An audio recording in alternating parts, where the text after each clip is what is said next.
নমস্কার। Bengal express YouTube চ্যানেলের ১৩২তম close up এপিসোডে আপনারা সবাই স্বাগত। আমরা আবার আমাদের রাজনৈতিক অন্তর্মহলে প্রবেশ করলাম বেঙ্গল এক্সপ্রেস। আজকে আমাদের সঙ্গে যে বিদগ্ধ রাজনৈতিক ব্যক্তিত্বরা আছেন আপনারা অন স্ক্রিন দেখতে পাচ্ছেন।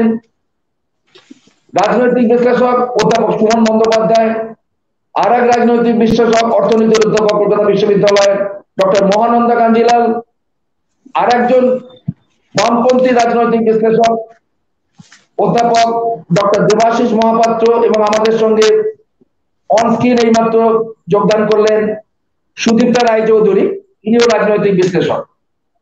এই রাজনৈতিক বিশ্লেষণের আঙ্গিকে দাঁড়িয়ে আজকে আমরা কতগুলো বিষয়ের উপর আলোচনায় আসব, যে বিষয়গুলো নিয়ে আমরা গতকাল অনুষ্ঠানটা করেছিলাম। একই অনুষ্ঠানের পুনরাবৃত্তি, শুধুমাত্র রাজনৈতিক ব্যক্তিত্বদের আমরা আজকে অন্যভাবে দেখব। আজকে অন্য রাজনৈতিক ব্যক্তিত্বরা আমাদের অনুষ্ঠানে অংশগ্রহণ করছেন। বেঙ্গল এক্সপ্রেস ইউটিউব চ্যানেলের পক্ষ থেকে আজকে উপস্থিত on screen doctor Mahananda Kanjilal, doctor Debashis Mahapatra, অধ্যাপক সুমন ব্যানার্জি এবং সুদীপ্তা রায়চৌধুরীকে জানাই অনেক অনেক শুভেচ্ছা এবং অভিনন্দন। একইভাবে শুভেচ্ছা অভিনন্দন জানাচ্ছি যারা বেঙ্গল এক্সপ্রেস ইউটিউব চ্যানেলে চোখ রেখেছেন আপনাদের ল্যাপটপে অথবা অ্যান্ড্রয়েড ফোনে দাঁড়িয়ে দাঁড়িয়ে আগামী 1 ঘন্টা থেকে 1 ঘন্টা 15-20 মিনিট আপনারা উপভোগ করবেন আমাদের এই রাজনৈতিক অনুষ্ঠান। কিন্তু আজকে আমাদের রাজনৈতিক অনুষ্ঠানের বিষয়গুলো কি, যেগুলো নিয়ে আমরা আলোচনায় আসব। গতকাল যারা আমাদের অনুষ্ঠানটি দেখেছেন তারা ইতিমধ্যেই জেনে গেছেন যে গতকালের বিষয়গুলি আজকে আমরা আবার আলোচনায় আনবো নতুন ভাবে, নতুন রাজনৈতিক বিশ্লেষণের মাধ্যমে। আজকে আমাদের প্রথম বিষয় নিয়ে আমরা শুরু করব, সেটা হচ্ছে বঙ্গভঙ্গের অশনি সংকেত। অত্যন্ত গুরুত্বপূর্ণ একটা বিষয়। দ্বিতীয় যেটা আমরা আনবো আমাদের আলোচনাতে, যেটা আনার চেষ্টা করব, সেটা হচ্ছে আমলার উপর আইনি হামলা। তৃতীয় যে বিষয়টি আমরা আনবো সেটি হচ্ছে বিচার ব্যবস্থা কি প্রশ্নে, বিশেষ করে যেখানে আমি একজন নিজে আইনজীবী, দীর্ঘদিন ধরে আইন ব্যবসার সঙ্গে যুক্ত আছি, সেক্ষেত্রে আমিও কিন্তু এই প্রশ্নটা করছি যে বিচার ব্যবস্থা কি প্রশ্নের মুখোমুখি।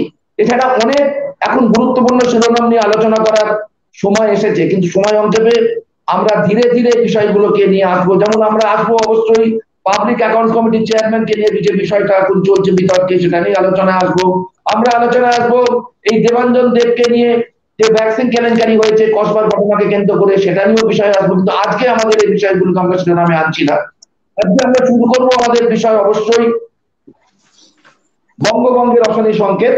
আপনারা দেখতে পাচ্ছেন অঙ্কিত আমাদের সঙ্গে আছেন রাজনৈতিক বিশ্লেষক ডক্টর মহানন্দ কাঞ্জিলাল, রাজনৈতিক বিশ্লেষক অধ্যাপক সুমন বন্দ্যোপাধ্যায়, রাজনৈতিক বিশ্লেষক সুদীপ্তা রায়চৌধুরী এবং বামপন্থী অধ্যাপক ও রাজনৈতিক বিশ্লেষক ডক্টর দেবাশিস মহাপাত্র।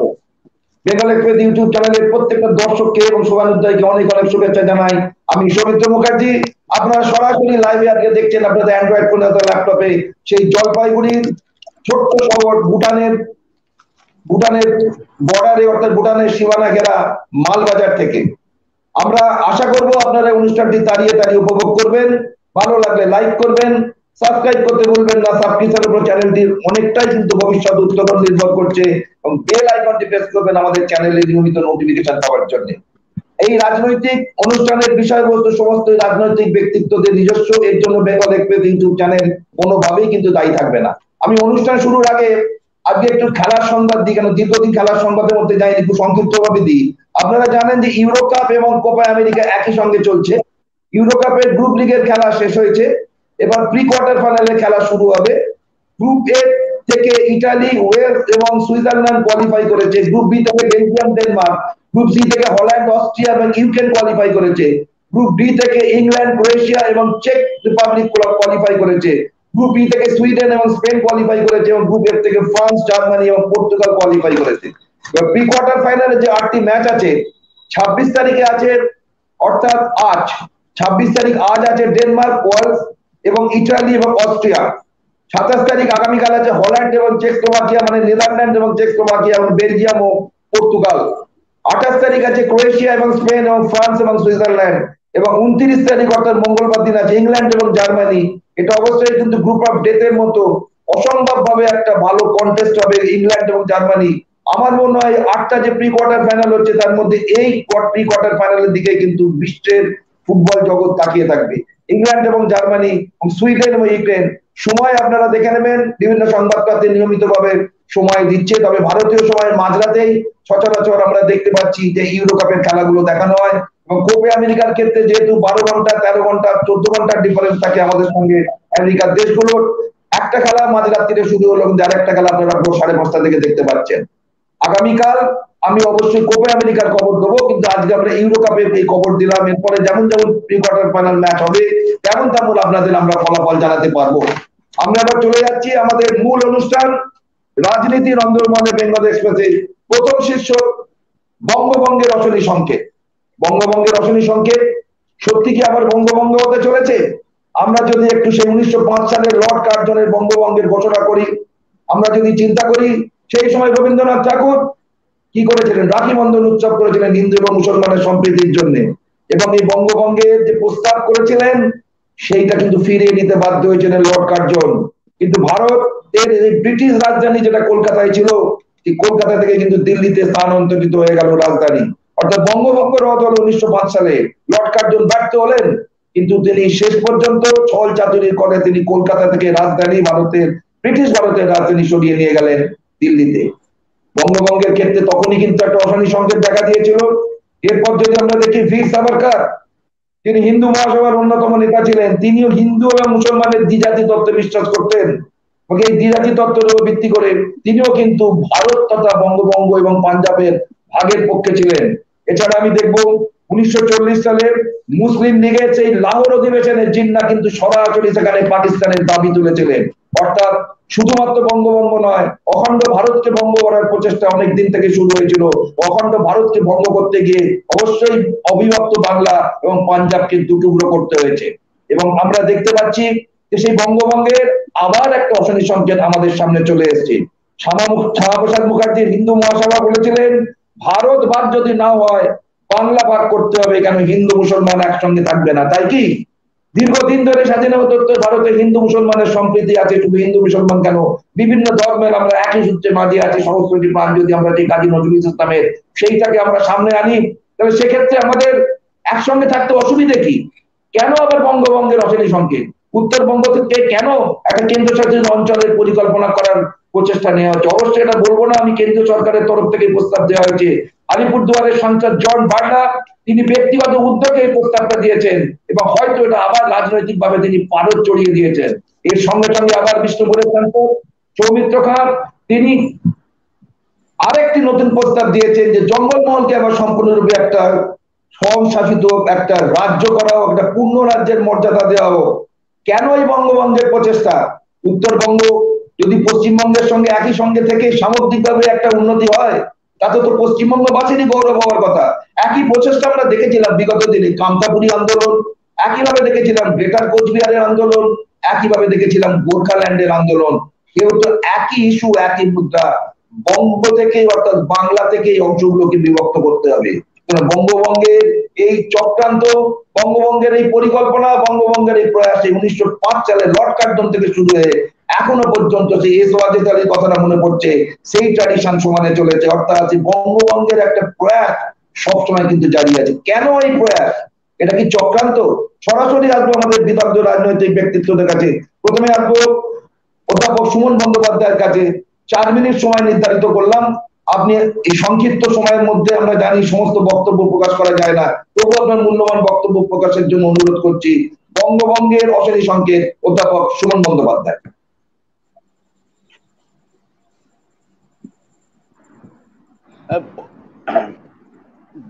বঙ্গভঙ্গের অশনি সংকেত কিনা জানি না, মানে আমার খুব খারাপ লাগছে এই কারণে যে যে এমন এমন কতগুলো দাবি এমন একটা অশিক্ষিত মহল থেকে তুলে ধরা হয়েছে যাদের মানে ন্যূনতম শিক্ষা চেতনার অভাব রয়েছে। তারা জানে না যে ভারতবর্ষের একটা রাজ্যকে দ্বিখণ্ডিত করতে গেলে বা ত্রিখণ্ডিত করতে গেলে কি কি নিয়ম কানুন মানা দরকার, এবং সেই রাজ্যের সম্মতি, সেই রাজ্যের বিধানসভায় 2/3 সংখ্যাগরিষ্ঠতা ইত্যাদি নানা প্রশ্ন জড়িত রয়েছে। এবং এটাও আমাদের মনে রাখতে হবে যে যারা আজকে এই দাবি করেছেন, এই দাবির পরিপ্রেক্ষিত কিন্তু মূলত 2021-এর বিধানসভা নির্বাচন। 2021-এর বিধানসভা নির্বাচনে আমরা দেখেছিলাম যে হঠাৎ করে বিজেপি নামক যে ফানুসটা তৈরি হয়েছিল 2019-এর লোকসভা নির্বাচনের পরিপ্রেক্ষিতে, তারা হঠাৎ করে বাংলা দখল করার জন্য প্রায় মানে গোটা পরিবার পরিজন নিয়ে তারা ঝাঁপিয়ে পড়েছিল। প্রধানমন্ত্রী থেকে স্বরাষ্ট্রমন্ত্রী বারবার তারা এসেছিলেন এবং প্রকাশ্যেই ঘোষণা করেছিলেন যে বাংলা এবারে বিজেপি দখল করছে, এবং তারপরে তার অন্তিম পরিণতি আমরা দেখেছি যে বাংলার মানুষ তাদেরকে প্রত্যাখ্যান করেছে এবং তারা এই মুহূর্তে বিজেপির মধ্যে যে অন্তর্দলীয় কোন্দল চলছে, আগামী দিনে আমি জানি না আদৌ বিজেপি কতজন বিধানসভার সদস্য বিজেপিতে থাকবেন বা বিজেপি করার যে মানসিকতা, সেই মানসিকতা কতজন মানুষের থাকবে, কতজন সমর্থন করতে পারবেন আমি জানি না। সুতরাং এই পরিপ্রেক্ষিতে জন বার্লা এবং সৌমিত্র খানের এই বক্তব্যের আদৌ কোনো বাস্তবিক কোনো পরিস্থিতি আছে কিনা, এগুলো আমাদের প্রথম বিবেচনা করার দরকার। দেখুন, এরা তো হাওয়ায় ভাসিয়ে দিয়েছে সম্পূর্ণভাবে রাজনৈতিক নির্বাচনের মধ্যে, যে নির্বাচনের ক্ষেত্রে যে ব্যর্থতা, সার্বিক ব্যর্থতা, সেই ব্যর্থতা থেকে চোখ সরিয়ে নেওয়ার জন্য তারা এই ধরনের একটা প্রস্তাব তারা করেছে এবং খুব স্বাভাবিকভাবে এগুলো নিয়ে আলাপ আলোচনা হচ্ছে, কিন্তু এগুলোর বাস্তব কোনো পরিপ্রেক্ষিত নেই। ভারতবর্ষের লাস্ট যে 3টে রাজ্যে ভাগ হয়েছে, সেই 3টে রাজ্যের ভাগের প্রেক্ষাপট, লাস্ট যে রাজ্যটা ভাগ হয়েছে আপনারা জানেন, অন্ধ্রপ্রদেশ ভাগ হয়েছে, তারপর তেলেঙ্গানা তৈরি হয়েছিল, যে তার আগে বিজেপি আমলে আমরা দেখেছিলাম যে 3টে ছোট ছোট রাজ্য তৈরি হয়েছিল, কিন্তু সেগুলোর ইতিহাসটা আমাদের জানা দরকার। সেখানে কিন্তু ওই ছোট রাজ্যের একটা ঐতিহাসিক দাবি দীর্ঘদিন ধরে ছিল। পশ্চিম বাংলার ক্ষেত্রে কিন্তু আমি দেখেছি যে আমরা যে কটা এই ধরনের বিচ্ছিন্নতাবাদী দাবি ছিল, সেগুলো কিন্তু সাধারণ মানুষের সমর্থন পায়নি।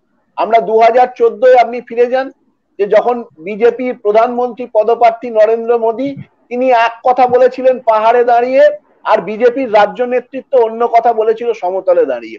অর্থাৎ গোটা পরিস্থিতিটাকে গুলিয়ে দেওয়ার জন্য এবং মানে একটা ইস্যুকে চেঞ্জ করার জন্য, যে পরাজয়, সেই পরাজয়ের যে সামগ্রিক যে ইস্যু, সেই ইস্যু পরিবর্তনের পরিপ্রেক্ষিতে বঙ্গভঙ্গের কথা তারা বলেছেন, কিন্তু তারা জানেন না যে এই বঙ্গভঙ্গ করার যে প্রেক্ষাপট, সেই প্রেক্ষাপট কিন্তু আদৌ বাংলায় নেই এবং তার জন্য যা যা প্রয়োজনীয় যে কাজগুলো, সেই কাজগুলো করাটাও কিন্তু খুব একটা সহজসাধ্য হবে না। আমার মনে হয় না, মানে এই দাবিগুলো খুব মানে একেবারে অর্বাচীন সুলভ দাবি, তার পেছনে না শিক্ষা, না সংস্কার, না এই কথা। এবং আমরা খুব অদ্ভুত ভাবে দেখছি যে বিজেপি যখন পশ্চিমবঙ্গ দিবস ঘোষণা করে সেটাকে মানে পালন করছে, যখন তারা বারবার ধরে শ্যামাপ্রসাদ মুখোপাধ্যায়ের রেফারেন্স টানেন যে বাংলার এই পশ্চিম বাংলাকে পাকিস্তানের হাতে থেকে না চলে যাওয়ার যে ক্ষেত্রে গুরুত্বপূর্ণ ভূমিকা তিনি গ্রহণ করেছিলেন, তারপরে আমি জানি না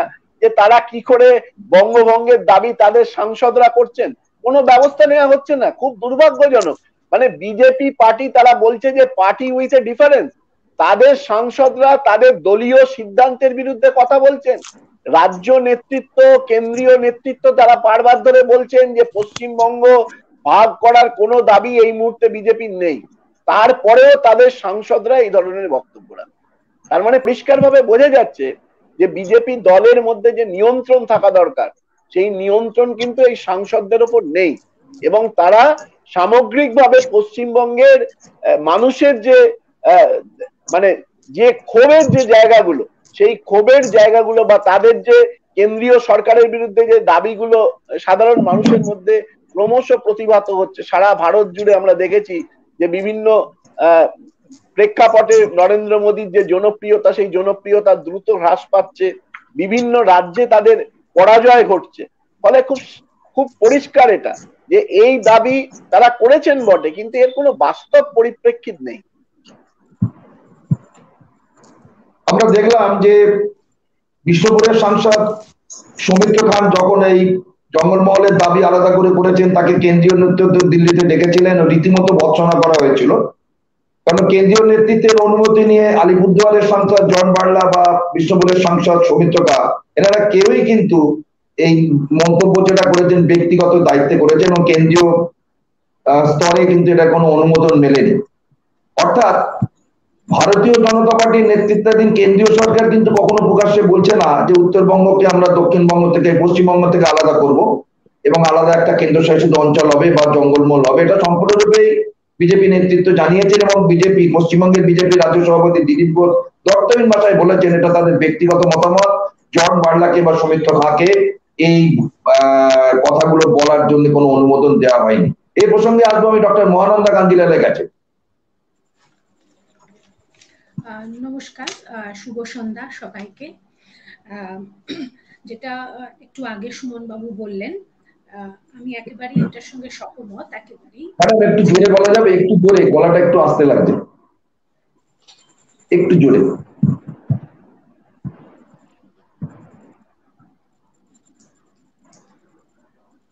হ্যাঁ, একটু আগে সুমন বাবু যেটা বললেন, আমি ওটার সঙ্গে নিশ্চয়ই সহমত যে বাঙালি হিসেবে, পশ্চিমবঙ্গবাসী হিসেবে কখনোই আমরা চাইবো না যে আমাদের, শোনা যাচ্ছে আমার কথা? হ্যাঁ, শোনা যাচ্ছে, এবার শোনা যাচ্ছে। হ্যাঁ, আমি কখনোই চাইবো না পশ্চিমবঙ্গবাসী হিসেবে যে আমাদের পশ্চিমবঙ্গ বাংলা আবার। বলুন, আপনি বলুন, সুদীপ্তা বোধহয় বলুন। সুদীপ্তা, অডিও চলে আসছে? আপনি আমার ফার্স্ট ডোজ না, আমি তো পেয়ে গেছি দুটো ইয়ার প্রয়োজন। সুদীপ্তা, অডিও চলে আসছে প্রোগ্রামে। সুদীপ্তা, অডিও চলে আসছে প্রোগ্রামে। সরি না না, লাইভ চলছে, অডিও পরে ভিডিওটাতে কি ক্যাচ করে যাবে? বলুন মহানন্দা ম্যাডাম। So sorry. ঠিক আছে। হ্যাঁ, যেটা হচ্ছে যে পশ্চিমবঙ্গবাসী হিসেবে কখনোই আমি চাইবো না যে পশ্চিমবঙ্গ আবার বিভক্ত হোক। প্রথম কথা, বঙ্গভঙ্গ বা ভারতবর্ষের দুটো স্টেট, পাঞ্জাব এবং ওয়েস্ট বেঙ্গল, স্বাধীনতার সময় থেকে দেখেছে যে দেশ ভাগের কি যন্ত্রণা, সেটা অন্য প্রদেশের লোকেরা ফিলই করতে পারবে না। 1951 সালে আমাদের ইস্ট বেঙ্গল থেকে পশ্চিমবঙ্গে এসেছে 2.52 মিলিয়ন রেফিউজি, এবং 1973 সালে সেই নাম্বার অফ রেফিউজি হয়ে গেছে 6 মিলিয়ন। পশ্চিমবঙ্গ সেই থেকে এই দেশভাগের যন্ত্রণা ভোগ করে আসছে। ইনফ্যাক্ট আমার তো মনে হয় সেই প্রভাব এখনো চলছে। পাঞ্জাবও সেটা কিছুটা ফিল করেছে, দেখেছে, এক্সপিরিয়েন্স করেছে। যদিও পাঞ্জাব ভাগ এবং পশ্চিমবঙ্গ বঙ্গ ভাগের মধ্যে একটা ক্যারেক্টারিস্টিক ডিফারেন্স আছে। পাঞ্জাবের যে ভাগটা হয়েছিল সেটা অনেক সিস্টেম্যাটিক ভাবে হয়েছিল, বা যেটা রেফিউজি ট্রান্সফারটাও খুব সিস্টেম্যাটিক্যালি হয়েছিল, যেটা পশ্চিমবঙ্গের ক্ষেত্রে হয়নি। যার জন্য পশ্চিমবঙ্গের অর্থনীতি বলুন, রাজনৈতিক প্রেক্ষাপট বলুন, অনেক কিছুই কিন্তু দীর্ণ হয়েছে, জীর্ণ হয়েছে এই বঙ্গভঙ্গের জন্য। এটা ভুলে গেলে চলবে না। কাজে কোনো অবস্থাতেই বাংলাকে ভাগ করতে দেওয়া উচিত বলে আমার মনে হয় না। এবারে যে কথাটা উঠে এসছে এবং যার জন্য আমরা এই আলোচনাটা করছি, সেটা হচ্ছে যে একজন সাংসদ তিনি চাইছেন যে এইটাকে ইউনিয়ন টেরিটরি করা হোক। এখন এটা আমাদের দেশে আমরা দেখেছি যে অনেক বড় বড় রাজ্য ভাগ হয়েছে, মধ্যপ্রদেশ ভাগ হয়েছে, উত্তরপ্রদেশ ভাগ হয়েছে, তারপরে তেলেঙ্গানা হয়েছে, বা আপনার অন্য অন্য রাজ্য হয়েছে, কি বিহার ভাগ হয়েছে, কিন্তু এটার সঙ্গে বাংলার ভাগের ব্যাপারটা গোলালে চলবে না। কারণ এই যে স্টেট গুলো ভাগ হয়েছে, এগুলো কেন ভাগ হয়েছে? কারণ এগুলো ছিল বৃহৎ রাজ্য। বৃহৎ রাজ্য পরিচালনার ক্ষেত্রে অসুবিধে হচ্ছে, সেই জন্যই এগুলো ভাগ করা হয়েছে। এবারে আসছি পশ্চিমবঙ্গের ক্ষেত্রে। পশ্চিমবঙ্গের ক্ষেত্রে কয়েকটা কথা খুব গুরুত্বপূর্ণ, এটা আমাদের মাথায় রাখা উচিত। সেটা হচ্ছে যে এটা কিন্তু অস্বীকার করলে চলবে না যে উত্তরবঙ্গের সঙ্গে দক্ষিণবঙ্গ বা মধ্যবঙ্গের একটা চারিত্রিক বৃহৎ পার্থক্য আছে। আপনি যদি নিউ জলপাইগুড়ি স্টেশনে যখনই আপনি নামবেন, তখন থেকেই আপনি একটা ফিল করবেন যে পশ্চিমবঙ্গের দক্ষিণবঙ্গের ক্যারেক্টারিস্টিক্স, সেখানকার মানুষ, তাদের কথাবার্তা, তাদের যে জীবনযাত্রা, তার সঙ্গে এই নিউ জলপাইগুড়ি বা শিলিগুড়ি থেকেই আরম্ভ হয়ে গেল একটা অন্য সংস্কৃতি, অন্য ভাষা। ঠিক আছে, এটা আমাদের পশ্চিমবঙ্গের মধ্যে রয়েছে। শুধু তাই নয়, অনেক প্রদেশে রয়েছে, অন্ধ্রপ্রদেশেও এটা ছিল, বা তামিলনাড়ুতেও একাধিক ভাষা আছে। কিন্তু যেটা হচ্ছে যে এই ব্যাপারটা কিন্তু রয়েছে, এবং যার জন্য একটা উত্তরবঙ্গের মানুষের একটা ক্ষোভ আছে, এটা অস্বীকার করার কিন্তু জায়গা নেই। এবং এখানে একটা জিনিস হয়েছে, যেটা হচ্ছে আমরা বলি সেক্টরাল ইমব্যালেন্স, যেটা হচ্ছে যে ওখানে একটা বৃহৎ অর্থনৈতিক এবং পরিকাঠামোগত একটা গ্যাপ রয়েছে। সেই গ্যাপটা কিন্তু রিজিয়নাল ডিসপ্যারিটি তৈরি করেছে। অর্থাৎ ওখানে ব্রিটিশ আমল থেকেই একটা প্লান্টেশন ইন্ডাস্ট্রি তৈরি হয়েছিল, যেটা হচ্ছে ক্যাপিটালিস্ট ইন্ডাস্ট্রি, যেটা আমরা বলে থাকি, মূলধন ভিত্তিক একটা পুঁজি নিবিড় শিল্প তৈরি হয়েছিল ব্রিটিশদের সময় থেকে, দ্যাট ইজ প্লান্টেশন ইন্ডাস্ট্রি, যেটা খুব ফ্লারিশ করেছিল। কিন্তু সেই প্লান্টেশন ইন্ডাস্ট্রির জন্য ওখানকার সাধারণ জীবনযাত্রা বা ওখানকার অর্থনৈতিক পরিকাঠামো কিন্তু খুব বেশি উন্নয়ন হয়নি, এবং যার ফলে ওখানকার যারা সাধারণ মানুষ তারাও, তাদের মধ্যে একটা ক্ষোভ রয়ে গেছে যে আমাদের অর্থনৈতিক কাঠামো সেইভাবে উন্নত হয়নি। এবং এখানেই কিন্তু একটা গ্যাপ তৈরি হয়ে গেছে দক্ষিণবঙ্গের সঙ্গে উত্তরবঙ্গে। এটা একটা পয়েন্ট। সেটা হচ্ছে যে এই যে রিজিওনাল ডিসপ্যারিটিটা, সাধারণ মানুষ, ওখানকার অতি সাধারণ মানুষের মধ্যে একটা ফ্রাস্ট্রেশন তৈরি করেছে। এগুলো কিন্তু আমরা আমাদের মাথায় রাখা উচিত। এবারে আসছি জঙ্গলমহল, যেটা নিয়ে কথা হয়েছে। জঙ্গলমহল যেটা তৈরি হয়েছে সেটা পুরুলিয়া, পশ্চিম মেদিনীপুর, মূলত বাঁকুড়া, এখানকার মানুষদের মধ্যেও কিন্তু স্বাধীনতা উত্তর বহু সরকার এখানে আমাদের রাজত্ব করেছে, যেরকম ধরুন কংগ্রেস এসছে, সিপিআইএম এসছে, তৃণমূল চলছে, কাজে দীর্ঘদিন ধরে বিভিন্ন পার্টি কিন্তু আমাদের রাজত্ব চালিয়েছে এবং ভালোভাবেই চালিয়েছে। কিন্তু এই পার্টিকুলার এই বেল্টেও কিন্তু কিছু অর্থনৈতিক অনুন্নয়নের বার্তা আমরা দীর্ঘদিন ধরে শুনে আসছি। প্রথম প্রবলেম হচ্ছে তাদের জল। এই যে জল একটা বেসিক নেসেসিটি মানুষের, সেই জলটাকে কেন তারা ওখানকার মানুষ পায় না, এই প্রশ্নের উত্তর কিন্তু কোনো পার্টি, কোনো যারা এখানে পশ্চিমবঙ্গে রাজত্ব করেছে তারা কিন্তু দিতে পারছে না। এবং চাকরির ব্যাপারেও তাদের একটা ক্ষোভ আছে। প্লাস এর আগে মানে তৃণমূল সরকার আসার আগে মাওবাদী সমস্যা একটা প্রবল আকার ধারণ করেছিল। আমরা জানি যে জঙ্গলমহলে যে ভায়োলেন্সটা হয়েছিল 2008 থেকে 2011, ভয়ঙ্কর ভায়োলেন্স, এবং তার ফলে ওখানকার উপজাতি মানুষ, তাদের জীবনযাত্রাকে এটা এফেক্ট করেছে। তারাও একটা সুস্থ, স্বাভাবিক, স্থায়ী জীবন চায়। তারা চায় তাদের ছেলে মেয়েরা মেন স্ট্রিমে আসুক, লেখাপড়া করুক, চাকরি পাক, কিন্তু সামহাও তারা কিন্তু ইকোনমিক্যালি ডিপ্রাইভড এবং বঞ্চিত মনে করছে। কাজে আমার এখানে একটাই বক্তব্য যে এই দুটো পার্টিকুলার এরিয়া যেটা অনুন্নয়নের ক্ষোভ জানাচ্ছে দীর্ঘদিন ধরে, আজ বলে নয়, এদিকে শাসক দলের একটু বিশেষ নজর দেওয়া। যারা এতদিন ধরে অভিযোগ জানিয়ে আসছে, এখানে দেশভাগের কোনো প্রশ্নই নেই, প্রশ্ন উঠতেই পারে না, কিন্তু শাসক দলকে কিন্তু এই ব্যাপারটায় ভালো মতো অগ্রাধিকার দিতে হবে। প্রয়োজনে আলাদা কমিটি করতে হবে। কমিটি হয়েছে বা উত্তরকন্যা হয়েছে, কিন্তু সেখান থেকে কতটা প্রশাসনিক উন্নয়ন হচ্ছে, সেখানকার সাধারণ মানুষ কেন ক্ষোভ জানাবে, এই উন্নয়নটার বার্তা কিন্তু তাদের দিতে হবে। বঙ্গভঙ্গের প্রশ্নই নেই বলে আমি মনে করি। প্রিয় দর্শক, আপনারা দেখছেন বেঙ্গল এক্সপ্রেস ইউটিউব চ্যানেলের 132তম ক্লোজ আপ পর্বে রাজনীতির অন্দরমহলে বেঙ্গল এক্সপ্রেসের। আজ আমরা আমাদের প্রথম শিরোনাম নিয়ে আলোচনা করছি, বঙ্গভঙ্গের রশনি সংকেত। আপনারা দেখছেন বিদগ্ধ সব রাজনৈতিক ব্যক্তিত্বরা। ইতিমধ্যে অধ্যাপক সুমন বন্দ্যোপাধ্যায় তার মতামত প্রকাশ করেছেন, কলকাতা বিশ্ববিদ্যালয়ের অর্থনীতির অধ্যাপিকা ডক্টর মহানন্দা কাঞ্জিলাল তার নিজস্ব এবং মূল্যবান মতামত প্রকাশ করেছেন। এরপর আমরা আসবো আর এক রাজনৈতিক বিশ্লেষক সুদীপ্তা রায়চৌধুরীর কাছে। সুদীপ্তা, আপনার কি মনে হয়, এটা তো আমরা দেখেছিলাম সেই বামফ্রন্ট আমলে, যখন বামফ্রন্ট সরকার ছিল তখন গোর্খাল্যান্ডের আওয়াজ উঠেছিল এবং এই গোর্খাল্যান্ড নিয়ে সুভাষ সিং এর সঙ্গে একাধিক মিটিং হয়েছিল আমাদের বামফ্রন্টের তৎকালীন বিভিন্ন মন্ত্রী, বিশেষ করে নর্থ বেঙ্গল বা উত্তরবঙ্গের বিভিন্ন মন্ত্রীদের। তারপরে আবার বিমল গুরুং যখন এখানে ফিরে এলেন, অল ইন্ডিয়া হুলিয়া থাকা সত্ত্বেও তিনি সরাসরি তৃণমূলকে সমর্থন করলেন, বিজেপি থেকে বেরিয়ে কি গোর্খাল্যান্ড চাই।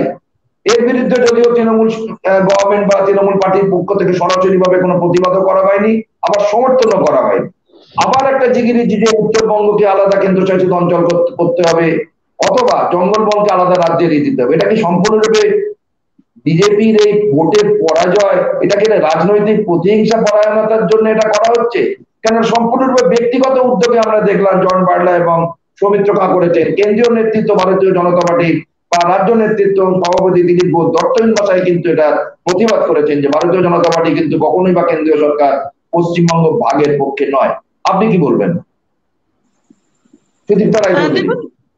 হ্যাঁ দেখুন, আমার যেটা মনে হয়, যেমন একান্ত নিজস্ব মতামত, আমার যেটা মনে হয় বিজেপি দলের মধ্যে একজনই সব বিষয়ে বক্তব্য রাখেন, সেটা বিজেপি দলও হতে পারে অথবা কেন্দ্রীয় সরকার হতে পারে। আমরা লক্ষ্য করেছি 56 ইঞ্চির ছাতির ভদ্রলোক সব বিষয়ে বক্তব্য রেখে থাকেন। এবার তার দলে একজন বাংলার এমপি, যিনি সংবিধানে শপথ নিয়েছে, সংবিধানে লেখা আছে কোন এমপি, প্রিয়াম্বলে আছে যে কোন এমপি কোন, কেউ কি কিছু বলছেন? না না না না, আপনি বলুন। আচ্ছা, হ্যাঁ, আছে যে কেউ যে কোন সংবিধানে যিনি শপথ নিয়ে যিনি একজন পাবলিক রিপ্রেজেন্টেটিভ হচ্ছেন, তিনি কখনো কোন রাজ্য বা দেশকে ভাগের কথা বলতে পারেন না। আইনত তিনি বলতে পারেন না, এটাই হচ্ছে সেখানে লেখা আছে বলে আমরা সাধারণ মানুষেরা জানি। এবার দেখা যায় জন গয়লা বলেছেন এবং সৌমিত্র খান বলেছেন। আমার কেন জানি সন্দেহ হচ্ছে, আবার তাদের রাজ্য নেতৃত্ব বলছেন যে এটা নাকি বিজেপির স্ট্যান্ড নয়। আমার কেন জানি মনে হচ্ছে এখানে বিজেপির কোন ষড়যন্ত্রের মধ্যে লুকিয়ে রয়েছে, যে এক পক্ষ এইটা বলবে, রাজ্য নেতৃত্ব আর একটা বলবে।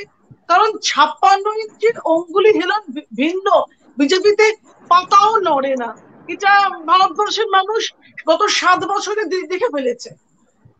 তো এত বড় একটা কথা এরা বলতে পারছেন, আসলে এগুলি করা হচ্ছে।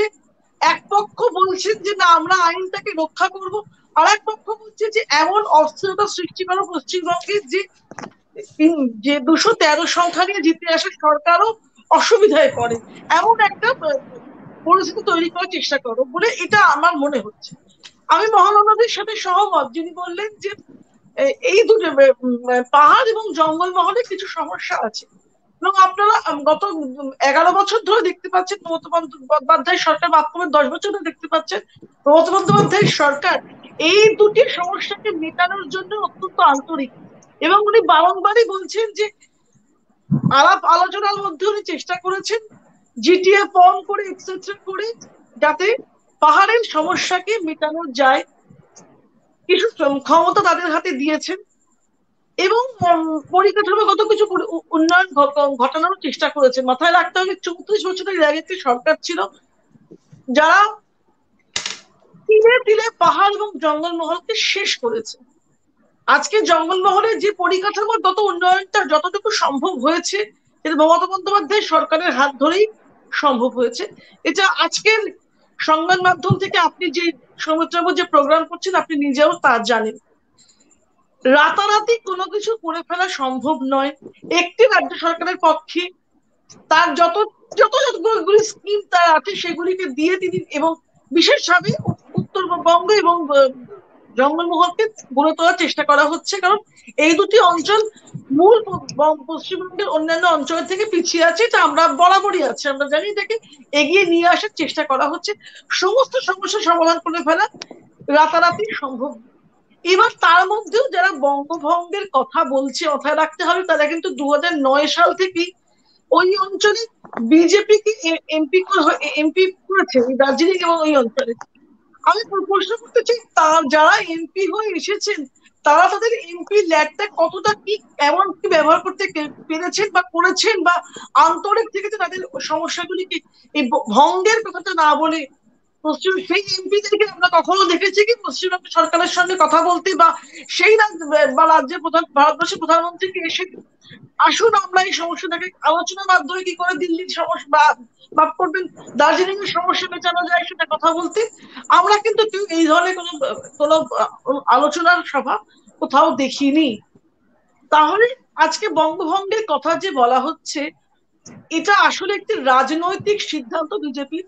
একটা রাজ্য বিজেপি একটা কথা বলবে, জন বয়লে এবং সৌমিত্র খান একটা কথা বলবে। এই দলে দ্বিমত প্রকাশ করার অধিকার কারণ আছে বলে আমার মনে, আমি বিশ্বাস করি তাদের তাড়াতাড়ি নিজের কথা বলছে। এটা একটা স্ক্রিপ্ট যেটা সবাই তাদের রোল অভিনয় করছে। আসল উদ্দেশ্য পশ্চিমবঙ্গকে আনরেস্ট রাখা, যাতে একটি জিতে আসা সরকারকে কোনোভাবে সমস্যায় ফেলা যায়। আমরা দেখতে পাচ্ছি এই সেই সাথে রাজ্যপালের ভূমিকা, রাজ্যপাল কোথায় গিয়ে বিভিন্ন জায়গায় ভারত পশ্চিমবঙ্গে ঘুরছেন, কাদেরকে সঙ্গে নিয়ে ঘুরছেন না বিজেপি নেতারা সাথে সঙ্গে আছে। রাজ্যপালের কি এটাই রোল হওয়া উচিত ছিল? অতীতেও আমরা দেখেছি অন্যান্য রাজ্যপাল রাজ্য সরকারের সাথে মতবিরোধ হয়েছে, কিন্তু তিনি বিশেষ করে রাজনৈতিক দলকে সঙ্গে নিয়ে ঘুরছেন এটা কিন্তু আমরা কখনো দেখিনি। গোপাল কৃষ্ণ গান্ধীর সম্বন্ধে কথা আসে, আমি আবারও ওই জন্য উল্লেখ করেই বললাম, কিন্তু তিনি কিন্তু তিনি কোনোদিনই তৃণমূলের একটু কোন সরো। তৃণমূলের কোন নেতা কর্মীর সঙ্গে কোন অঞ্চল ভিজিট করেছেন এটা আমরা দেখিনি। তিনি নিজস্ব পরিকাঠামো নিয়ে সেই জায়গাটায় গিয়েছেন, নিজস্ব মতামত দিয়েছেন, সেটা হয়তো কোনো কোনো সময় রাজ্য সরকারের বিরুদ্ধে গিয়েছে, কারণ মাথায় রাখতে হবে সেই সময় সিচুয়েশনটি তেমনি ছিল। তারপরে জিউলি সরকার পরিবর্তন হয়েছে। তাহলে আজকে যে আর আমরা এই যে বিজেপি সরকারকে আমরা জানি ভারতবর্ষের একটু বিভিন্ন সরো। জায়গায় যেখানে তারা জিততে পারছে না সেখানেই তারা চেষ্টা করছে রাজ্যপালের ক্ষমতাকে বাড়িয়ে, রাজ্যপালের এখতিয়ারকে বাড়িয়ে বা তার ক্ষমতাকে অপপ্রয়োগ করে সেখানে শাসন কায়েম করতে। আমার বেশ যেন বেশ, মনে হচ্ছে এইটা সমস্ত ব্যাপারটাদের মধ্যে কোনো সারবত্তা নেই। আদতে এইটা বিজেপির একটা তৈরি করা ছক, শুধুমাত্র বাংলাকে ব্যস্ত রাখার জন্য। আর আমি আরো একটা কথা বলতে চাই, বলে শেষ করব। বিজেপি নামক এই যে রাজনৈতিক দলটি আজ 7 বছর ধরে ক্ষমতায় আছে, কেউ কি বলতে পারবে বিজেপি ন্যাশনাল ইন্টিগ্রেশন কাউন্সিলের কোনো মিটিং ডেকেছে বা কটা মিটিং ডেকেছে, বা সেই মিটিং এ কে কে প্রমুখ প্রবক্তা রয়েছেন বা কারা কারা এই কমিটির মেম্বার বা এই কমিটির কি কি অ্যাক্টিভিটিস আছে? আসলে বিজেপি জাতীয় সংহতি ব্যাপারটাকে পছন্দ করে না, ভাষার সংহতি চায় না, ধর্মের সংহতি চায় না, বেশ জাতপাত বেশ, নিয়ে রাজনীতি আমরা করা। আবার আসবো, আমরা আবার আসবো। বেশ। আমরা শুনলাম আমাদের 3 বিদগ্ধ রাজনৈতিক বিশ্লেষকের ব্যক্তিগত মতামত। এবার আমরা জানবো বামপন্থী অধ্যাপক আর এক রাজনৈতিক বিশ্লেষক ডক্টর দেবাশিস মহাপাত্র, যিনি আজকে আমাদের এই প্রথম বেঙ্গল এক্সপ্রেস ইউটিউব চ্যানেলে লাইভে অংশগ্রহণ করছেন। দেবাশিস বাবু, আপনার মুখের আলোটা কি একটু বাড়ানো যাবে? বাড়ানো যাবে না, আমার রুমে যতটা আলো আছে। হ্যালো, শোনা আচ্ছা যাচ্ছে? আচ্ছা। শোনা দেবাশিস বাবু, যাচ্ছে? সেই যদি হ্যালো।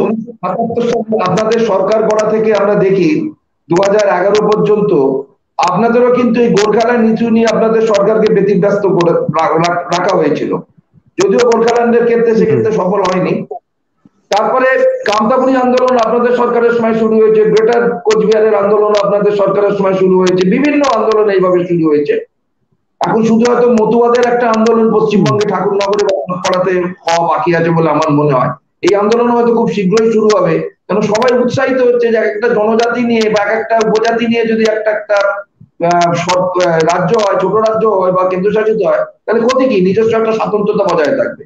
আপনি কি মনে করেন যে এটা সম্পূর্ণরূপে ভারতীয় জনতা পার্টির একটা ভোটে হারা রাজনৈতিক প্রতিহিংসার পরায়ণ এটা করছে, না উত্তরবঙ্গের এই ভাগটা একান্তই জরুরি সুষ্ঠু প্রশাসনের জন্য? আচ্ছা, প্রথমেই বলে রাখা প্রয়োজন যে, হ্যালো, শোনা যাচ্ছে তো? হ্যালো, শোনা যাচ্ছে। হ্যাঁ, শোনা যাচ্ছে।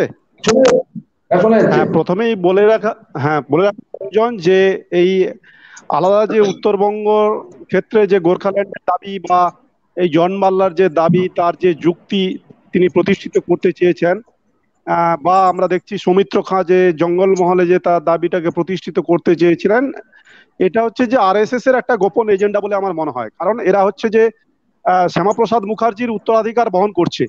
আমরা দেখেছি যে 1946 সালে যখন হিন্দু মহাসভা বঙ্গীয় বিধানসভা নির্বাচনে 10% ভোট পেয়েছিলেন, এবং পরবর্তী ক্ষেত্রে সেই সময় সোহরাবর্দী যখন এখানে আমাদের মন্ত্রী হলেন, প্রাইম মিনিস্টার হলেন এখানে, এবং তার সঙ্গে যিনি ছিলেন তিনি হচ্ছেন শরৎ বসু, নেতাজি সুভাষচন্দ্র বসুর দাদা, তারা এটাকে প্রত্যাখ্যান করেছিলেন। এবং এই শ্যামাপ্রসাদ মুখার্জি পরবর্তী ক্ষেত্রে 1952 সালে জনসংঘ তৈরি করে যখন মাত্র ভোট পেয়েছিলেন এই 5.58% আর কি, 5.58% ভোট পেয়েছিলেন।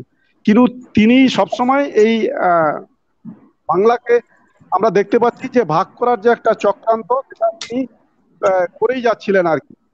এবং পরিসংখ্যানে দেখা যাচ্ছে যে এই হিন্দু বাঙালির কাছে তার যে 1952 সালে যে জনপ্রিয়তাটা কতটা তলানিতে ঠেকেছিল, কারণ তিনি ব্রিটিশ শাসকদের তাবক হিসাবে গুরুত্বপূর্ণ ভূমিকা পালন করেছিলেন এবং দালালি করেছিলেন।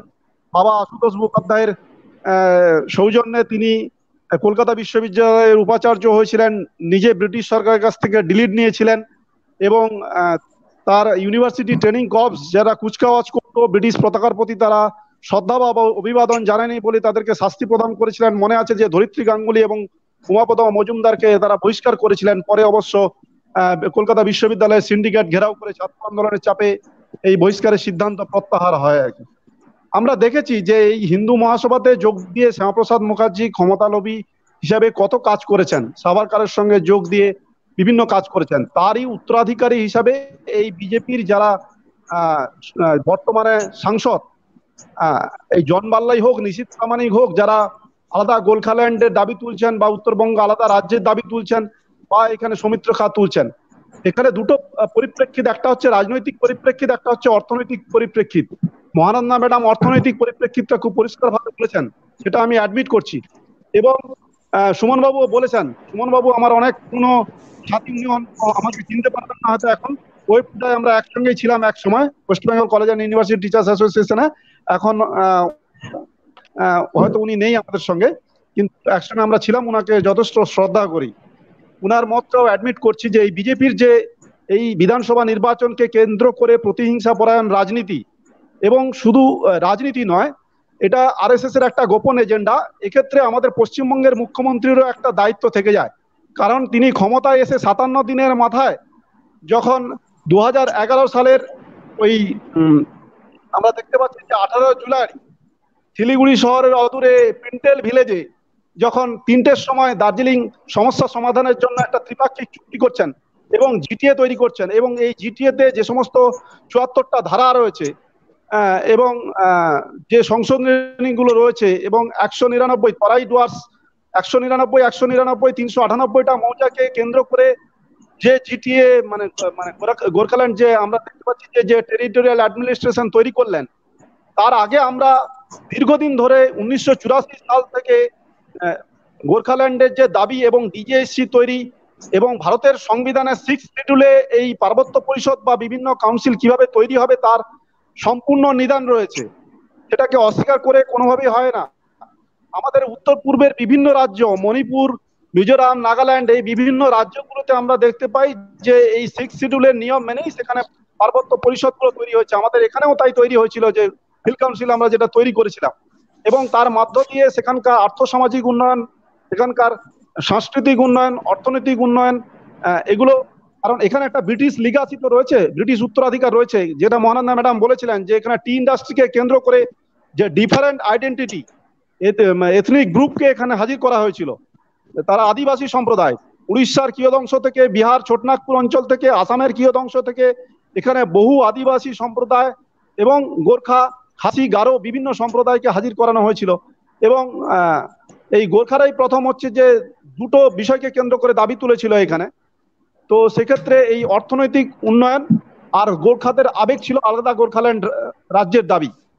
তো এই বিষয়গুলোকে কেন্দ্র করেই কিন্তু হিল কাউন্সিল পরিচালিত হয়েছে, কিন্তু মুখ্যমন্ত্রী এসে যেটা এই চুক্তিটা করে তাদেরকে বৈধতা দিয়ে দিলেন। এই যে আমরা দেখতে পাচ্ছি যে জিটিএ 1 নম্বর ধারাতেই বলা আছে যে আলাদা রাজ্যের দাবি তারা মেনে নিচ্ছেন রাজ্য সরকার, এবং রাজ্য সরকার বিধানসভাতে মুখ্যমন্ত্রী যখন বলছেন যে কোনোভাবেই রাজ্য ভেঙে আলাদা রাজ্য হবে না, এবং ইঙ্গিত দিচ্ছেন যে ডুয়ার্স এবং তরাইয়ের যে কোনো এলাকা জিটিএর সাথে যুক্ত করা হবে না।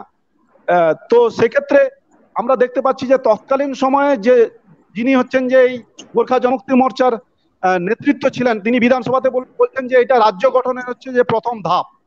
তো স্বাভাবিকভাবে এক্ষেত্রে পশ্চিমবঙ্গের মুখ্যমন্ত্রীর গুরুত্ব খুব রয়েছে। এক্ষেত্রে তিনি যে উস্কানিটা দিয়েছিলেন তার ফসল হিসাবে এই বঙ্গভঙ্গের আমরা অভিপ্রায় দেখতে পাচ্ছি। একে কোনোভাবেই সমর্থন করা যায় না, কারণ আমরা জানি যে India largest democracy, largest multicultural, largest communitarian state. Different এখানে কমিউনিটি আছে, তাদের আইডেন্টিটি আছে, তাদের রিচুয়ালস আছে, প্র্যাকটিসেস আছে, কিন্তু ফিনান্সিয়াল যে আপলিমেন্ট, সেই ফিনান্সিয়াল আপলিমেন্ট তো বিগত 10 বছরে পশ্চিমবঙ্গের মুখ্যমন্ত্রীও করেননি, আর কেন্দ্রের সরকারও করেননি। কেন্দ্রের সরকার একের পর এক হচ্ছে যে বেসরকারীকরণ করার মাধ্যমে রাষ্ট্রীয় ক্ষেত্রকে সমস্ত শেষ করে দিচ্ছেন এবং উগ্র জাতীয়তাবাদী জনবিরোধী নীতির মাধ্যমে তারা পরিচালনা করতে চাইছেন। এই যে আদিবাসীদের আমরা দেখছি যে গোর্খাল্যান্ড টেরিটরিয়াল অ্যাডমিনিস্ট্রেশন তৈরি হওয়ার পরও আদিবাসী বিকাশ পরিষদ 2011 সালে এই গোর্খারা এবং আদিবাসী বিকাশ পরিষদ উভয়ই তারা 29 সেপ্টেম্বর মুখ্যমন্ত্রীর কাছে দাবি রেখেছিলেন। তারা বলেছিলেন যে এটার চেঞ্জ হোক, এই গোর্খাল্যান্ড টেরিটরিয়াল অ্যাডমিনিস্ট্রেশনের নামটা চেঞ্জ হোক এবং চেঞ্জ করে সেখানে আদিবাসীদের Gorkhaland and Adivasi territorial administration করা হোক। তো এবং সেটা আমরা দেখতে পাচ্ছি যে সেই আদিবাসীদের যে দাবি তা যথাযথভাবে রক্ষা করেননি এই রাজ্য সরকার। তো সামগ্রিকভাবে কেন্দ্রের এই যে মানে মানুষকে ভাতে না মেরে পাতে মেরে ফেলার যে নীতি, মানে সরাসরি হচ্ছে যে চাকরির ক্ষেত্রগুলোকে বেসরকারীকরণ করে দেওয়া, অর্থনৈতিক ক্ষেত্রে যে সমস্ত বিষয়গুলো ছিল, যে সমস্ত স্কিমগুলো ছিল সেগুলোকে বন্ধ করে দেওয়া, সামগ্রিকভাবে এর প্রভাব সারা দেশে পড়েছে। আর তার সঙ্গে সঙ্গে যে বেকারি, অর্থনৈতিক উন্নয়ন, আমাদের পশ্চিমবঙ্গে সামগ্রিকভাবে কোনো নিয়োগ নেই, শিল্পায়ন নেই, তার প্রভাবও উত্তরবঙ্গে পড়েছে। তো তা পড়েছে বলেই মানে কলকাতা থেকে উলুবেড়িয়া অনুন্নত, তাই উলুবেড়িয়াকে আলাদা রাজ্য তৈরি করতে হবে, এই যুক্তি তো মানা যায় না। তাই সামগ্রিকভাবে উন্নয়ন করতে হবে, এটা মানা যায়। আপনার বক্তব্য থেকে বোঝা গেল যে জিটিএ কে স্বীকৃতি দিয়ে মমতা ব্যানার্জি এই রাজ্য ভাগের একটা পথকে প্রশস্ত করেছেন, বা বিভিন্ন সরকারের যথাযথ পদক্ষেপ না নেওয়ার জন্য হয়তো এই আপনার সাম্প্রদায়িকতার মতোই রাজ্য ভাগের একটা প্রবণতা মাথা চাড়া দিয়েছে। মূল্যবান মতামত দিলেন আমাদের বামপন্থী অধ্যাপক ডক্টর দেবাশিস মহাপাত্র। প্রিয় দর্শক, আপনারা দেখছেন বেঙ্গল এক্সপ্রেস ইউটিউব চ্যানেলের 132তম প্রদাব পর্বে রাজনীতির অন্দরমহলে বেঙ্গল এক্সপ্রেসে আমরা আমাদের প্রথম শিরোনামটা, যেটা আমরা আজকে বিষয়ে রেখেছিলাম, বঙ্গভঙ্গের রচনী সংখ্যা, সেটা সমাপ্ত করলাম। আমরা নির্যাস পেলাম যে রাজনৈতিক ব্যক্তিত্বদের মধ্যে ডক্টর মহানন্দা কাঞ্জিলাল, অধ্যাপক সুমন ব্যানার্জি এবং সুদীপ্তা রায়চৌধুরীর ক্ষেত্রে আমরা দেখলাম যে অবশ্যই বঙ্গভঙ্গ কখনো মেনে নেওয়া যায় না। বঙ্গভঙ্গের ক্ষেত্রে এটা ব্যক্তিগত উদ্যোগে হয়তো দুজন সাংসদ করেছেন, ভারতীয় জনতা পার্টির কেন্দ্রীয় নেতৃত্ব এটাকে বাহ্যিকভাবে অন্তত জানিয়েছেন। আমরা জানি না আভ্যন্তরীণ কি বিষয় নিয়ে তাদের মধ্যে আলোচনা হয়েছে, বাহ্যিকভাবে জানিয়েছেন যে তারা বঙ্গভঙ্গ সমর্থন করেন না। কিন্তু একটু মতামতের দ্বিমত পোষণ করলেন আমাদের বামপন্থী অধ্যাপক ডক্টর দেবাশিস মহাপাত্র। তিনি বললেন যে এই পাহাড়ের ওপর অর্থাৎ দার্জিলিং, কালিম্পং এবং কার্শিয়াং এর এই জিটিএ কে স্বীকৃতি দিয়ে মমতা ব্যানার্জি, আমাদের মাননীয় মুখ্যমন্ত্রী, যিনি দ্বিতীয়বার নির্বাচিত হয়েছিলেন, এটা কিন্তু রাজ্যভাগের ক্ষেত্রে তিনি অনেকটাই কিন্তু পথ প্রশস্ত করতে সাহায্য করেছিলেন, হয়তো তিনি অনিচ্ছাকৃত ভাবে করেছিলেন জিটিএ করে। এবং এই জিটিএ ফলেই কিন্তু আজকে সাম্প্রদায়িকতার মতোই রাজ্যভাগের একটা প্রবণতা কিন্তু ক্রমশই ক্যান্সারের মতো ছড়িয়ে যাচ্ছে এবং কোনোভাবেই কামতাগুড়ি থেকে কোচবিহার থেকে আমরা জঙ্গলমহলকে আমরা দেখতে পাচ্ছি, আবার দক্ষিণবঙ্গের দিকে আমরা চলে আসছি, সেখানে একটা আলাদা রাজ্যের দাবি, আর সামগ্রিকভাবে উত্তরবঙ্গকে কেন্দ্রীয় শাসিত অঞ্চলের দাবি। কেন আমরা দেখেছি আজকে কাশ্মীরের মতো একটা রাজ্যকে ভেঙে দেওয়া হলো, আর্টিকেল 35A এবং 370 কে ভেঙে দিয়ে একটা কেন্দ্রশাসিত অঞ্চল করা হলো। আমি একটা আইনজীবী হিসেবে একটু অবাক হয়েছিলাম, এইভাবে একটা রাজ্যকে কেন্দ্রশাসিত অঞ্চলে করা যায় না। এক্ষেত্রে অবশ্যই রাজ্যের বিধানসভার এটা অনুমোদন নিতে হবে, 2/3 of the member present and voting, তারপরে এটা রাষ্ট্রপতির অনুমোদন লাগবে। কিন্তু এক্ষেত্রে দেখা গেল রাজ্যকে ভেঙে দেওয়া হলো, সরাসরি গভর্নরের বা রাজ্যপালের অনুমতি নেওয়া হলো, রাষ্ট্রপতি সম্মতি দিলেন। একইভাবে রাষ্ট্রপতির সম্মতি আমরা কৃষি বিলের ক্ষেত্রেও দেখেছি। আমি জানি না এটা কতটা আইন অনুযায়ী হয়, আইনজীবী হিসেবে হয়তো আমরা আইনের ব্যাখ্যাটা সঠিকভাবে পাইনি, যে কারণেই আমরা কিন্তু বিষয়ে একটু সন্দিহান। আমরা আজকে আপনারা লাইভে দেখছেন আপনাদের অ্যান্ড্রয়েড ফোনে এবং ল্যাপটপে অরিন্দম মন্ডলের তত্ত্বাবধানে পার্থ পোদ্দারের সৌজন্যে আজকে যুগ্মভাবে আমাদের এই লাইভটা করছেন সেই মালবাজার, জলপাইগুড়ির একটি ছোট্ট সুন্দর শহর, ভুটান থেকে চতুর্দিকে ঘেরা মালবাজার। আমার যাবার সৌভাগ্য বছরে একবার করে হয়, আমি যেহেতু ফুটবলে ধারাবাহিক করে নিতি, সেই সূত্রে আমার মালবাজারে যাবার সৌভাগ্য। আমি একটা চমৎকার এত সুন্দর একটা শহর, সেই মালবাজার থেকে সরাসরি আপনারা লাইভ দেখছেন অরিন্দম মন্ডলের তত্ত্বাবধানে পার্থ পোদ্দারের সৌজন্যে আপনাদের অ্যান্ড্রয়েড ফোনে এবং ল্যাপটপে। যদি আপনাদের অনুষ্ঠানটি ভালো লাগে অবশ্যই লাইক করবেন, সাবস্ক্রাইব করতে ভুলবেন না, বেল আইকনটি প্রেস করুন আমাদের চ্যানেলটি নিয়মিত নোটিফিকেশন পাওয়ার জন্য। আমি আসছি এবার অধ্যাপক সুমন বন্দ্যোপাধ্যায়ের কাছে। আমি একজন আইনজীবী হিসেবে মনে করি যে একজন যিনি মামলাকারী তার একটা অধিকার অবশ্যই আছে যদি তিনি মনে করেন কোন বিচারকের কাছে তার মামলা প্রভাবিত হতে পারে, তিনি এটাকে ঘর স্থানান্তর করার জন্য অবশ্যই একটা যথাযথ পদ্ধতিতে চিফ জাস্টিসের কাছে অনুরোধ করতে পারেন, পিটিশন করতে পারেন যেটা আমরা বলি। এবং এই পিটিশনটা করার নিয়ম হচ্ছে থ্রু রেজিস্ট্রারের মাধ্যমে করতে হয়। সেক্ষেত্রেও আমরা দেখেছি মমতা ব্যানার্জির নন্দীগ্রাম মামলা নিয়ে শুভেন্দু অধিকারীর সঙ্গে মমতা ব্যানার্জি সরাসরি লড়াই। এখানে রাজ্য সরকার কিন্তু সরাসরি পার্টি হননি, যেখানে কোনো রিট পিটিশন এখানে দাখিল করা হয়নি, এখানে সরাসরি কিন্তু ইলেকশন পিটিশন দাখিল করা হয়েছিল। এবং কৌশিক চন্দ্রের ঘরে যখন মামলাটি এলো, সরাসরি তৃণমূলের লিগাল সেল একটা মৌন মিছিল করেছিল কলকাতা হাইকোর্টে, এবং সরাসরি বলা হলো যে তিনি লিগাল সেলের সদস্য এখনো আছেন, প্রভাবিত হতে পারেন, এবং এই মামলা তার ঘর থেকে সরাতে হবে এই বলে মমতা ব্যানার্জি সরাসরি একটা পিটিশন করলেন, চিফ জাস্টিসের কাছে করলেন। এবং সেই মামলার জন্য চিফ জাস্টিস আবার কৌশিক চন্দ্রকে বললেন যে আপনি এটা শুনানি করে সিদ্ধান্ত নিন। অবশ্যই দর্শকদের বলে রাখি, চিফ জাস্টিসের থেকে সরাসরি কিন্তু এই মামলা কৌশিক চন্দ্রের ঘরে আসেনি, আরো কোনো একজন জাস্টিসের ঘরে মামলাটি এসেছিল। সম্ভবত তিনি মামলাটি করতে চাননি বলে কৌশিক চন্দ্রের ঘরে পাঠানো হয়েছিল। আমি সেই জাস্টিসের নামটা অনস্ক্রিন বললাম না, যে কারণে কৌশিক চন্দ্রের ঘরে এই মামলা স্থানান্তর হবে কিনা সেটা কবে জানা যাবে আমরা জানি না। কেন রায়দান কিন্তু এখন স্থগিত আছে, এবং কবে সেই রায়দান হবে এ বিষয়ে কৌশিক চন্দ্র কিন্তু কোনো সিদ্ধান্ত দেন। আচ্ছা সুমন বাবু, আপনার কি মনে হয় যে বিচার ব্যবস্থা নিয়েও একটা প্রশ্ন উঠে যাচ্ছে, সেখানেও বিচারপতিদের নিরপেক্ষতা নিয়ে প্রশ্ন উঠছে, এটা কি বাঞ্ছনীয়? বিচারপতিদের ভাবে কোন রকম ভাবে যদি রাজনৈতিক কালার কোনো সময় থেকেও থাকে, সেই কালার তারা প্রভাবিত হতে পারে তাদের জাজমেন্ট দেওয়ার জন্য বা রায় দেওয়ার জন্য বলে আপনি মনে করেন? অধ্যাপক সুমন বন্দ্যোপাধ্যায়। হ্যাঁ, সৌমিত্র বাবু, আপনার প্রশ্নের উত্তর দেওয়ার আগে আমি একটু আপনার কাছ থেকে সময় চেয়ে নিচ্ছি। দেবাশিস বাবু একটা প্রসঙ্গ তুললেন, সেই প্রসঙ্গ সম্পর্কে দুটো একটা কথা জাস্ট আমি একটু উল্লেখ করে দিই।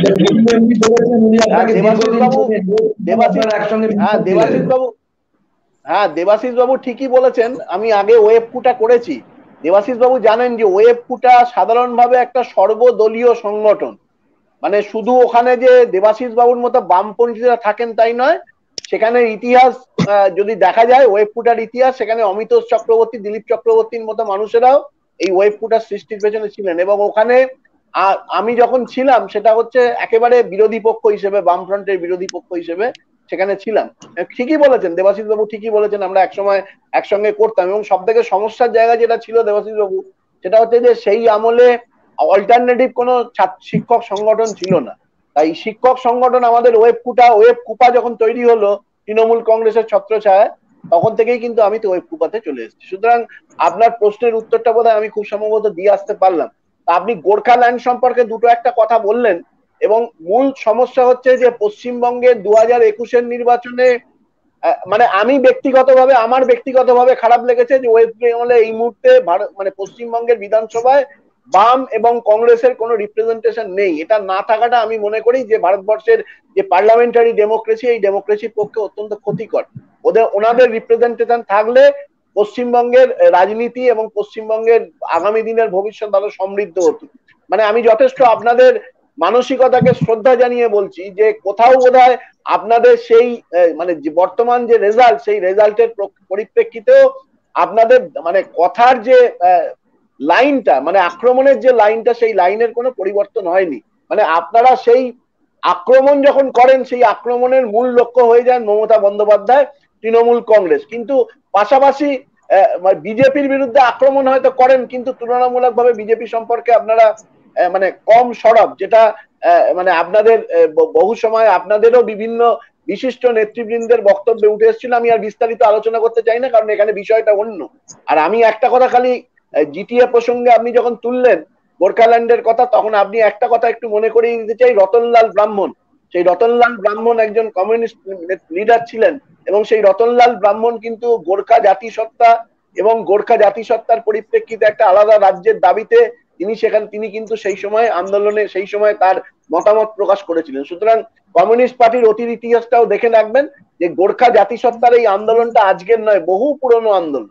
আমরা তাদের প্রতি যথেষ্ট সচেতন, এবং এটা আমি আপনাকে দায়িত্ব নিয়ে বলতে পারি যে মমতা বন্দ্যোপাধ্যায়ের আমলে 2001 থেকে তো প্র্যাকটিক্যালি বামফ্রন্টের কোনো নেতৃত্ব পাহাড়ে উঠতে পারতো না। এমনকি আপনার উত্তরবঙ্গের চিফ মিনিস্টার যিনি ছিলেন অশোক ভট্টাচার্য, তিনিও পাহাড়ে উঠতে পারতেন না। তা মমতা বন্দ্যোপাধ্যায়ের আমলে গত 10 বছরে কিন্তু পাহাড়ে সব মানুষ যেতে পেরেছে। আমার সৌভাগ্য হয়েছে আমার সৌভাগ্য হয়েছে পাহাড়ে গিয়ে আমি সিপিএম নেতৃত্বের সঙ্গে সেখানে একটা অনুষ্ঠানে অংশগ্রহণ করেছিলাম, যেখানে দেখেছিলাম যে সেখানে সিপিএম নেতৃত্ব সেখানে যেতে পেরেছে। আমি তুলেছিলাম প্রসঙ্গটা। যিনি বর্তমানে অবশ্য এখন আপনাদের দলে নেই, বিজেপিতে চলে গেছেন, আমি নাম বলছি না তার, তিনি চলে গেছেন, তিনি আপনাদেরই রিপ্রেজেন্টেটিভ হিসেবে সেই মানে আলোচনায় অংশগ্রহণ করতে এসেছিলেন। তাকে আমি বলেছিলাম যে আপনারা মমতা বন্দ্যোপাধ্যায়ের সমালোচনা করুন, কিন্তু 2011-র পর অন্তত সব মানুষ পাহাড়ে যেতে পারছে। পাহাড়ের সার্বিক পরিস্থিতির উন্নতি হয়েছে কিনা এটা বোধহয় পাহাড়ের মানুষই বলতে পারবেন, কারণ তারা এখন আর ওই ঝঞ্ঝাট ঝামেলার মধ্যে, যেটা 2001 থেকে 11 পর্যন্ত যে পরিস্থিতি, পাহাড়ের অগ্নিগর্ভ পরিস্থিতি, সেদিনকে আর ফিরে যেতে চান না। আমি ডিটেলসে যাচ্ছি না, যেটা প্রসঙ্গ এবার বলেছিলেন সৌমিত্র বাবু যে প্রশ্নটা করেছিলেন, আমি তার কথাতে একটা কথা পরিষ্কার ভাবে বলতে চাই যে বিজেপির আমলে কিন্তু 2018 জানুয়ারি মাসে আমরা প্রত্যেকে জানি যে ভারতবর্ষের সুপ্রিম কোর্টের সিনিয়র 4 জন বিচারপতি তারা সংবাদ মাধ্যমের কাছে এসেছিলেন। প্রথমবার ভারতবর্ষের ইতিহাসে প্রথমবার 4 জন সিনিয়র বিচারপতি তারা সংবাদ মাধ্যমের কাছে এসেছিলেন শুধু একটাই বক্তব্য নিয়ে, যে বিজেপি এই বিচার বিভাগের উপরে রাজনৈতিক হস্তক্ষেপ করতে চাইছে। ফলে খুব স্বাভাবিকভাবে এই প্রশ্নটা কিন্তু এই আমলে অনেক প্রাসঙ্গিক।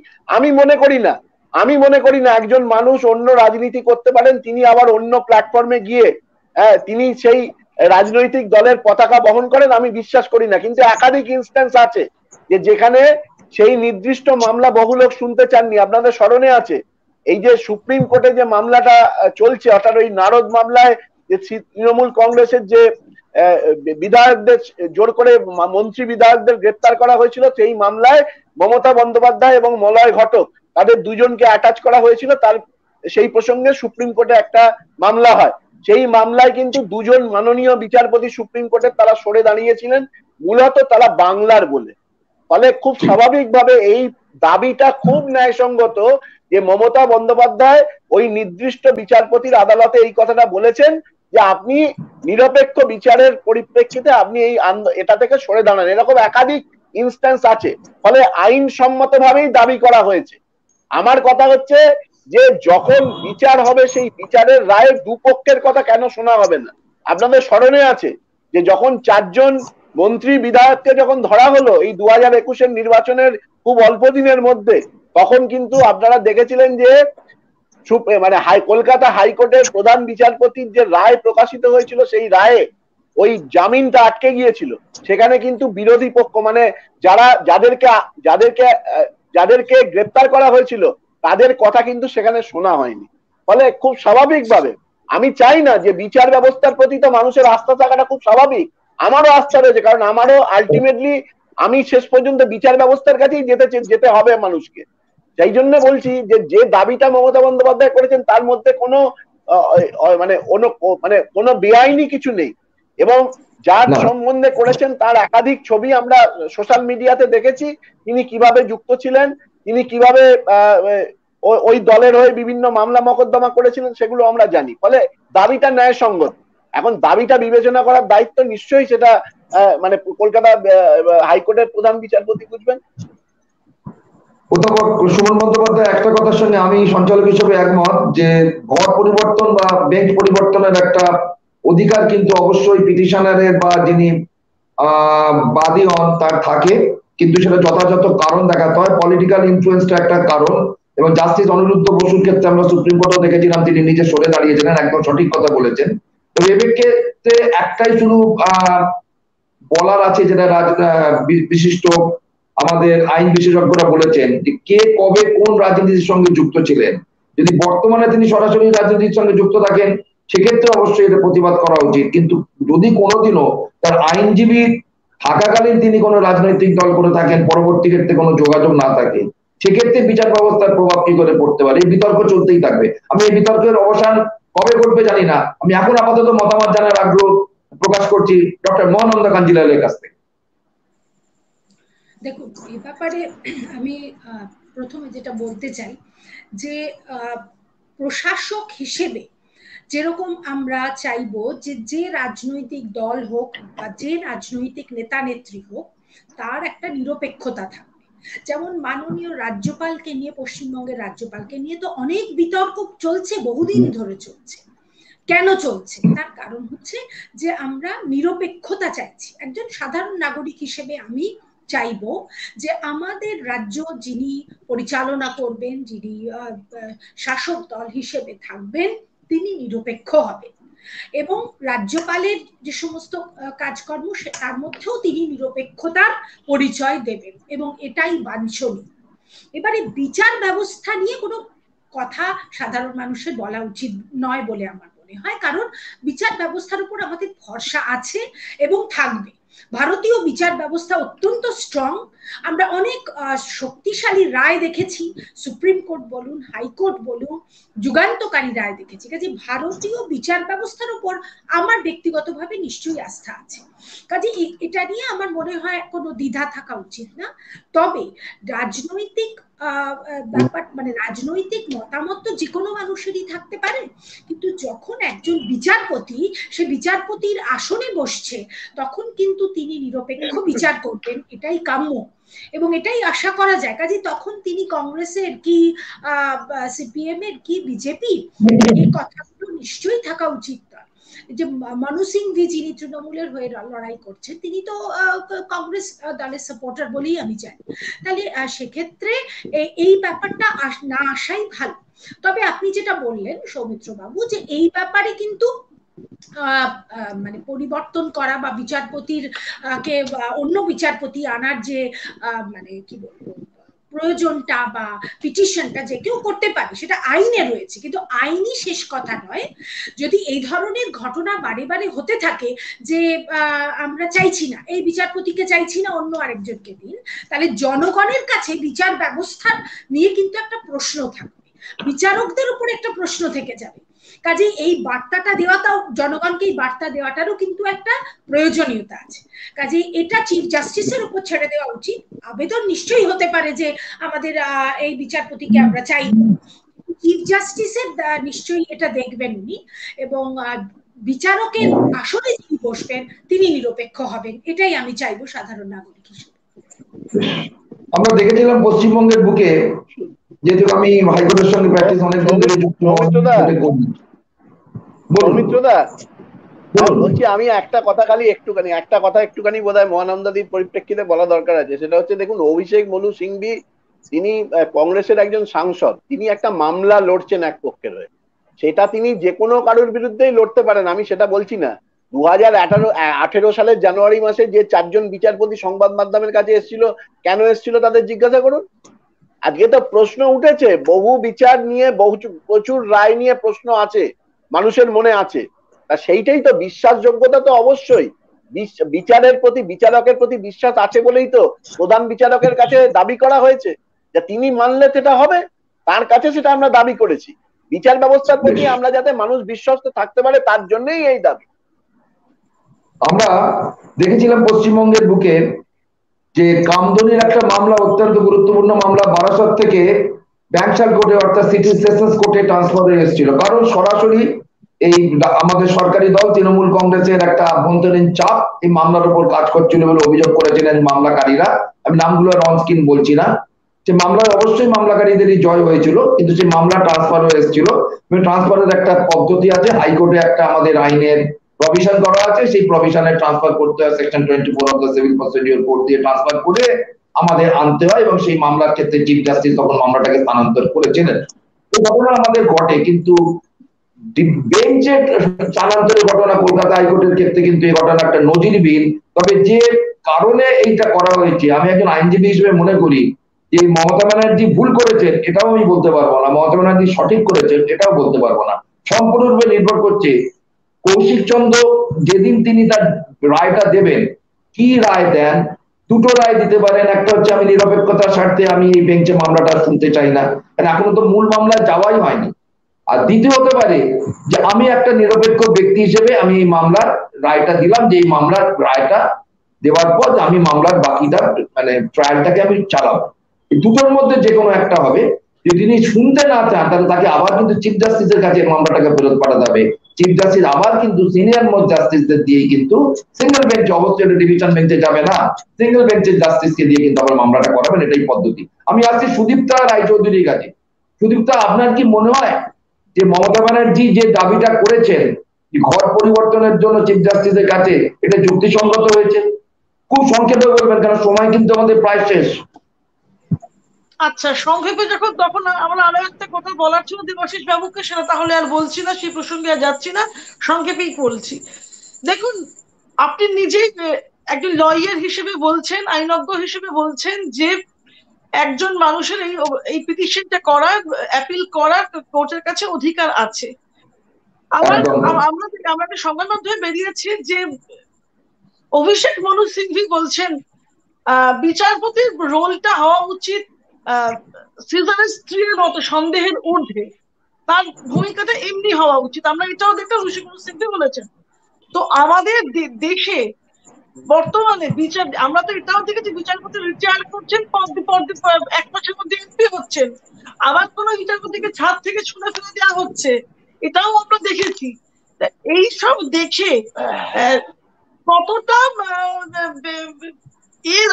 মানে নিরপেক্ষ ভাবে কথাটা মানে রায় দেবে এই বিষয়ে রাজ্য মানে যিনি অ্যাপিল করেছেন তিনি আশঙ্কা বোধ করায় তিনি বলেছেন এইটাকে সরিয়ে দিতে। যেমন আমি আপনাকে রিসেন্টলি যে ঘটনা ঘটেছে, আমি নাম করেই বলছি, অরিজিৎ বন্দ্যোপাধ্যায় এবং রাজেশ বিড়ালের কোর্ট বেঞ্চে যে মামলাটা ছিল, ওই আমাদের ওই যে নারদার কেসটা, সেখানে দুই বিচারপতি দ্বিমত করেছিলেন বলেই আবার 5 জনের একটা বেঞ্চ ক্রিয়েট করতে হয়েছিল। তো এই জন্যই আর কি আমরা দেখেওছি যে আমি আপনারা সকলেই জানবেন রাজেশ বিন্দাল মহাশয়ের সব বিষয়ে দেখা যায় রাজ্য সরকারের সঙ্গে সহমত পোষণ করতে পারেন না, ও আরো একটি অন্য মামলাতেও আমরা দেখেছি। তো এক্ষেত্রে একজন পিটিশন করতেই পারেন যে আমি এখানে স্বস্তি বোধ করছি না, আমি আশা করছি এখান থেকে আমি সুবিচার পাবো। এখানে এটা বোধহয় একজন মানুষ করতেই পারেন, কারণ এতগুলি কেস লস আমি আপনাকে দেখালাম। বেশ, আমি একজন আইনজীবী হিসেবে এই প্রশ্নটা তুলতে পারি, সঞ্চালক হিসেবে নয়। সেটা হচ্ছে দিল্লি থেকে একটা পিটিশন এলো, তার বেসিসে জামিন স্টে হয়ে গেল। কিসের পিটিশন? এরকম কোন পিটিশন উইদাউট এফিডেভিট করে যে জামিন স্টে করা যায়, এরকম আইনে কোনো প্রভিশন আছে বলে আমি জানি না।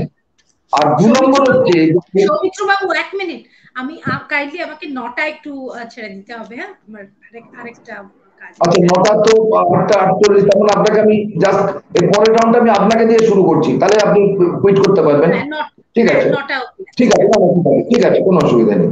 আর আরেকটা জিনিস হচ্ছে, কৌশিক চন্দ্র অভিষেক মনু সিংকে প্রশ্ন করেছেন, আপনি তো কংগ্রেসের একজন সাংসদ, আপনি কি করে তৃণমূলের হয়ে লড়ছেন? তাহলে আপনি কি লড়ছেন না?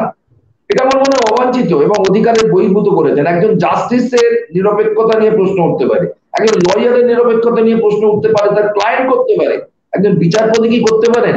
তিনি তো একজন প্রফেশনাল লয়ার। একজন বিচারপতি কোন ব্যক্তিগত জীবনটা খুব মানে অন্যরকম ভাবে কাটাতে হয় বলে আমি ব্যক্তিগত অভিজ্ঞতা, কারণ অনেক খুব কাছের বন্ধু আছেন যিনি বিচারপতি, আমি তার নাম নেব না, তার জীবনটাই একজন সাধারণ মানুষের জীবনের থেকে আলাদা। আমি সেটা জানি বলেই খুব দায়িত্ব নিয়ে কথাটা বলছি যে বিচারপতি আর একজন আইনজ্ঞ এক হতে পারে না। আমি আইনজীবী হিসেবে যদি আমার কাছে সিপিএম পার্টি আছে আমি কেস করব, তৃণমূল পার্টি আছে আমি কেস করবো, আমি কারোর ক্ষেত্রে ভোট নির্দিষ্ট দিই, তাহলে আমি একজন আইনজীবী হিসেবে দেবো না, কারণ আমি তো বিচার করছি না, আমি বিচার প্রার্থী। আমরা এবার আসছি সরাসরি ডক্টর দেবাশিস মহাপাত্রর কাছে খুব সংক্ষেপে বক্তব্য, তারপরে মহানন্দা কাঞ্জিলাল যে আমাদের শেষ টার্মটাকে শুরু করব। দেবাশিস বাবু, আপনার কি মনে হয় যে মমতা ব্যানার্জির এই দাবি কি যুক্তিসঙ্গত? বাবা, এই যে তৃণমূল কংগ্রেসের র্যালি হয়েছিল একটা মৌন মিছিল, যেটা অবশ্যই একদম বাঞ্ছনীয় নয় এবং গ্রহণযোগ্য নয়, হাইকোর্ট এরকম র্যালি করা কিন্তু অবশ্যই একটা অ্যাডভোকেট একটা পরিপন্থী বলে আমি একজন অ্যাডভোকেট হিসেবে মনে করি, যে তারা করেছেন, এবং হাইকোর্টে এই ধরনের র্যালি আমরা আগেও দেখেছি। তো আপনার কি মনে হয় যেটা একটা নজিরবিহীন ঘটনা হাইকোর্টে হতে চলেছে, যে একজন জাস্টিসের নিরপেক্ষতা নিয়ে প্রশ্ন উঠেছে? প্রথমেই বলে রাখি যে হাতটা নামাতে হবে, আপনার হাতটা নামাতে হবে, মুখটা দেখা যাচ্ছে না। আচ্ছা, মুখটা দেখা যাচ্ছে না। খুব এবার বলুন। খুব সংক্ষেপে বলতে বলা হয়েছে। এখন আমাকে সুমন বাবু রতনলাল ব্রাহ্মর কথা তুলে দিয়েছেন, এবং তৎকালীন সময় যারা কমিউনিস্ট লিডার ছিলেন, গণেশলাল সুবা যারা এই গোর্খাদের জনজাতির সঙ্গে যুক্ত, এর ইতিহাস যদি বিশ্লেষণ করতে হয় আমার কাছে একবারে রিসার্চ থিসিস আছে, তার বিস্তারিত তথ্য আমার কাছে আছে, সেই সময় নেই বলে আমি হয়তো বলতে পারছি না। গোর্খাল্যান্ডের আমার গবেষণা আছে যথেষ্ট। আপনারা গোর্খাল্যান্ড নিয়ে যেদিন আলোচনা, অবশ্যই এটা নিয়ে বিস্তারিত আলোচনা করা যাবে, জাতিসত্তা কি আমাদের চ্যানেলে তো এবং আলোচনা হয়। এখানে আক্রমণের কোনো বিষয় নেই, যুক্তি এবং তথ্যের উপর নির্ভর করে কিছু কথা আমরা আদান প্রদান করছি জাস্ট। তো প্রথমে যেটা আপনি যেটা যে বিষয়ে আমাকে প্রশ্ন করলেন, মমতা ব্যানার্জি যে র্যালিটা করেছিলেন সেটা সম্পূর্ণ হচ্ছে যে ডিজাস্টার ম্যানেজমেন্ট যে অ্যাক্ট, যেটা উনার চিফ সেক্রেটারি গভর্নমেন্ট অর্ডার হিসাবে পাবলিকের কাছে প্রেস করছেন। আমি বলছি যে কৌশিক চন্দ্রের ঘর পরিবর্তনের দাবিটা কি যুক্তিসঙ্গত? এই প্রসঙ্গটা আপনাকে জিজ্ঞেস করেছি। না না, যুক্তিসঙ্গত অবশ্যই, কারণ হচ্ছে যে বিচারপতিরা রাজনৈতিকভাবে এখন প্রভাবিত হচ্ছেন। আপনি রঞ্জন গগৈর কথাটা একটু চিন্তা করুন না, দিলে খুব ভালোভাবে পরিষ্কার হয়ে যাবেন। This is the apex court of our India. তার প্রধান বিচারপতি যিনি রাম মন্দিরের রায় দিলেন, আমাদের সিঙ্গুরের যিনি রায় দিয়েছিলেন, তিনি পরে গিয়ে সুপ্রিম কোর্টে কি করলেন? এই সমস্ত ঘটনাগুলো তো আমাদের কাছে ইতিহাস হয়ে আছে। ফলে রাজনৈতিকভাবে প্রভাব থাকবে না বিচারপতিদের উপরে, এটা আমি বিশ্বাস করি না। রাজনৈতিকভাবে অনেক ক্ষেত্রেই তারা প্রভাবিত হন, কিন্তু ভারতবর্ষের সংবিধান, রুলস রেগুলেশনস, আমাদের যে প্রোটোকলস, যেগুলো আমাদের সংবিধান অনুযায়ী যে নিয়ম কানুনগুলো আমাদেরকে নিয়ে বিচার ব্যবস্থাকে পরিচালিত করতে হয়, সেই পরিচালনা করার ক্ষেত্রে বিচারপতিরা অনেকটাই হয়তো পালন করার চেষ্টা করেন, কিন্তু তারা কোনোভাবেই রাজনৈতিক মোটিভেটেড হন না, এই কথাটা 100% বলা যাবেন না। অনেক ক্ষেত্রেই তারা রাজনৈতিক মদতপুষ্ট হয়েই বিচারকে প্রভাবিত করেন। আমরা ডিএর রায়ের ক্ষেত্রেও দেখেছি প্রভাবিত করেছেন। এখনো পর্যন্ত মমতা ব্যানার্জি সরকার ডিএর মামলার কোনো সুবিচারই দেননি কর্মচারীদের। বিভিন্ন রায় আছে, একের পর এক টেট নিয়ে রায় আছে, আমি যদি এক একটা বিশ্লেষণ করি অনেক সময় লেগে যাবে। এটাই হচ্ছে আমার পরিষ্কার বক্তব্য। বেশ, আমরা আমাদের দ্বিতীয় যে শিরোনামটা রেখেছিলাম যে বিচার ব্যবস্থা কি প্রশ্নের মুখে, আমরা 4 বিদগ্ধ রাজনৈতিক ব্যক্তিত্বের কাছে তাদের মতামত জানলাম। যেহেতু আমাদের সময় খুব সংক্ষেপ, আমি শেষ আমাদের যে শিরোনামটা নিয়ে আসবো, 2 মিনিট করে প্রত্যেককে আমি অনুরোধ করবো, 2 মিনিট করে সময়। সেটা হচ্ছে যে আমলার উপর আইনি হামলা, মানে আলাপন বন্দ্যোপাধ্যায় অবসর নেবার পরও তাকে আইনি জটিলতা থেকে মুক্তি দেওয়া হচ্ছে না, তাকে নোটিশ করা হয়েছে, শোকজ করা হয়েছে। আমি একজন আইনজীবী হিসেবে অবাক হয়েছি, 1 মাস কখনো একটা শোকজের স্প্যান থাকতে পারে, এটা তো আমার এত বছরের আইনজীবী জীবনে কখনো আমি দেখিনি। আপনার কি মনে হয় মহানন্দা ম্যাডাম, এটাও কি একটা রাজনৈতিক প্রতিহিংসা? খুব সংক্ষেপে। দেখুন, আপনি একটা টার্ম ইউজ করলেন রাজনৈতিক প্রতিহিংসা। আমি আবার ওই একই কথাই বলবো যে যিনি শাসক হবেন, যিনি প্রশাসক হবেন, তিনি নিরপেক্ষ হবেন। সাধারণ নাগরিক হিসেবে আমরা এটাই চাই, সেটা কেন্দ্রীয় সরকার হোক, রাজ্য সরকার হোক, দুটো ক্ষেত্রেই যে কোনো ডিসিশন নেওয়ার আগে তার ভাবা উচিত যে আমি প্রশাসক সমস্ত নাগরিকের, আমি আমার পার্টির মেম্বারদের প্রশাসক নই, আমি সমস্ত রাজ্যের সব মানুষের প্রশাসক। সেরকম কেন্দ্রীয় সরকার যিনি দেশ শাসন করছেন তার মাথায় রাখা উচিত যে আমি ভারতীয় প্রতিটি নাগরিকের জন্য কাজ করছি। কাজে এখানে প্রতিহিংসা শব্দটা আসাই উচিত নয়। কাজে এই ধরনের শব্দ যদি আসে তাহলে এটা অত্যন্ত দুর্ভাগ্যজনক বলে আমার মনে হয়। এবং আলাপন বন্দ্যোপাধ্যায়কে যে শোকজ করা হয়েছে এটাও আমি বলবো খুব দুর্ভাগ্যজনক। শোকজ কখন করা হয়? একটা চাকরিতে যখন কোনো আর্থিক দুর্নীতি হয় বা তার একটা চূড়ান্ত নেগলিজেন্স হয় তখন তাকে শোকজ করা হয়। আলাপন বন্দ্যোপাধ্যায়কে যে ডিজাস্টার ম্যানেজমেন্ট অ্যাক্টের আন্ডারে শোকজ করা হয়েছে, উনি তো ডিজাস্টার ম্যানেজমেন্ট করার জন্যই ব্যস্ত ছিলেন মাননীয় মুখ্যমন্ত্রীর সঙ্গে। কাজে তিনি তো আর পার্সোনাল ছুটি কাটাবার জন্য ওটা ওনার প্রাইম মিনিস্টারের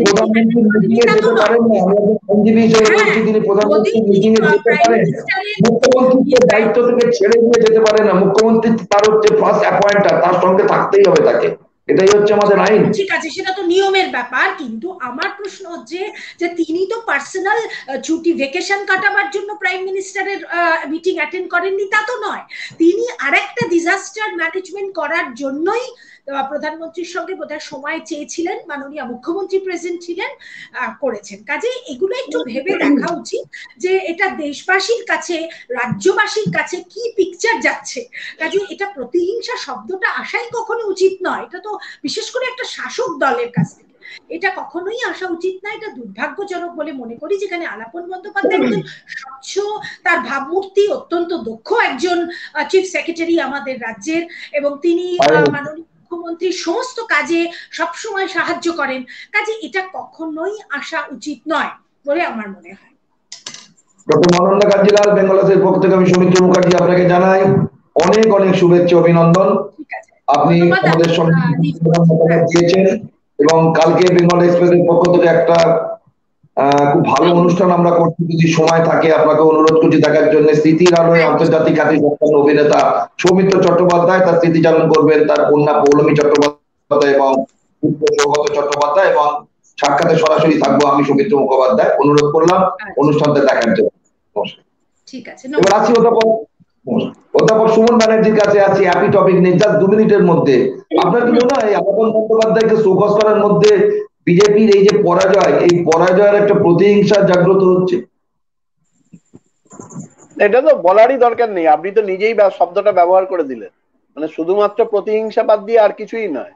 কারণ যে বা কেন্দ্রীয় সরকার তাকে মাত্র কয়েকদিন আগে 3 মাসের এক্সটেনশন দিয়েছে, সেই কেন্দ্রীয় সরকারই তার রিটায়ারমেন্টের দিনে তাকে যেভাবে হেনস্থা করার চেষ্টা করলো, এটা একদম রাজনৈতিক প্রতিহিংসা। আমি একটা ছোট্ট পরিসংখ্যান দিলে জিনিসটা পরিষ্কার হবে। 2010 থেকে 2020 মধ্যে মানে 405 জন ভারতীয়র বিরুদ্ধে রাষ্ট্রদ্রোহিতার অভিযোগ ছিল, যার কারণ তার মানে রাষ্ট্রদ্রোহিতার অভিযোগ ছিল তার, যার মধ্যে 96% হচ্ছে 2014 পরে, আর 149 জনের বিরুদ্ধে রাষ্ট্রদ্রোহিতার মামলা হয়েছে তারা মোদির বিরুদ্ধে কথা বলেছে বলে, আর 144 জনের বিরুদ্ধে রাষ্ট্রদ্রোহিতার অভিযোগ করা হয়েছে তারা যোগী আদিত্যনাথের বিরুদ্ধে কথা হয়েছিল। মানে আমি বলছি যে এই আমলে, বিজেপির যারা শাসক তারা কতটা প্রতিহিংসা পরায়ণ তার ছবি পরিষ্কার ভাবে একদম কোর্টের নির্দেশে পাওয়া গেছে, যে রাষ্ট্রদ্রোহিতার অভিযোগ শুধুমাত্র মোদীর সমালোচনা করেছে বলে বা যোগী আদিত্যনাথের সমালোচনা করেছে বলে এই পরিসংখ্যানটা পরিষ্কার হয়ে যাচ্ছে। বলে একেবারে দিনের আলোর মতো পরিষ্কার যে বাংলার ভরাডুবি এবং তার যে প্রতিহিংসা, সেই প্রতিহিংসা চূড়ান্ত রূপায়ণ হয়েছে আলাপন বন্দ্যোপাধ্যায়। খুব সংক্ষিপ্ত হবে, সুদীপ্ত রায়চৌধুরী, রাজনৈতিক বিশ্লেষক, আপনি কি বলবেন? দেখুন, ভারতবর্ষের সুদীপ্ত রায়চৌধুরীর সঙ্গে নেট যোগাযোগ ব্যবস্থা আমাদের বিচ্ছিন্ন হয়ে গেল। আমরা আশা করব সেটা তার থেকে বড় ইমার্জেন্সি আর কিছু হয় না।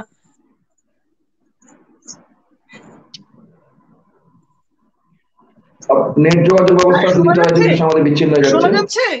হ্যাঁ, শোনা যাচ্ছে, খুব তাড়াতাড়ি। হ্যাঁ, ভারতবর্ষের যে সরকার চলছে সেই সরকার প্রত্যেক গত 7 বছর ধরে ইমার্জেন্সি ডে পালন করে।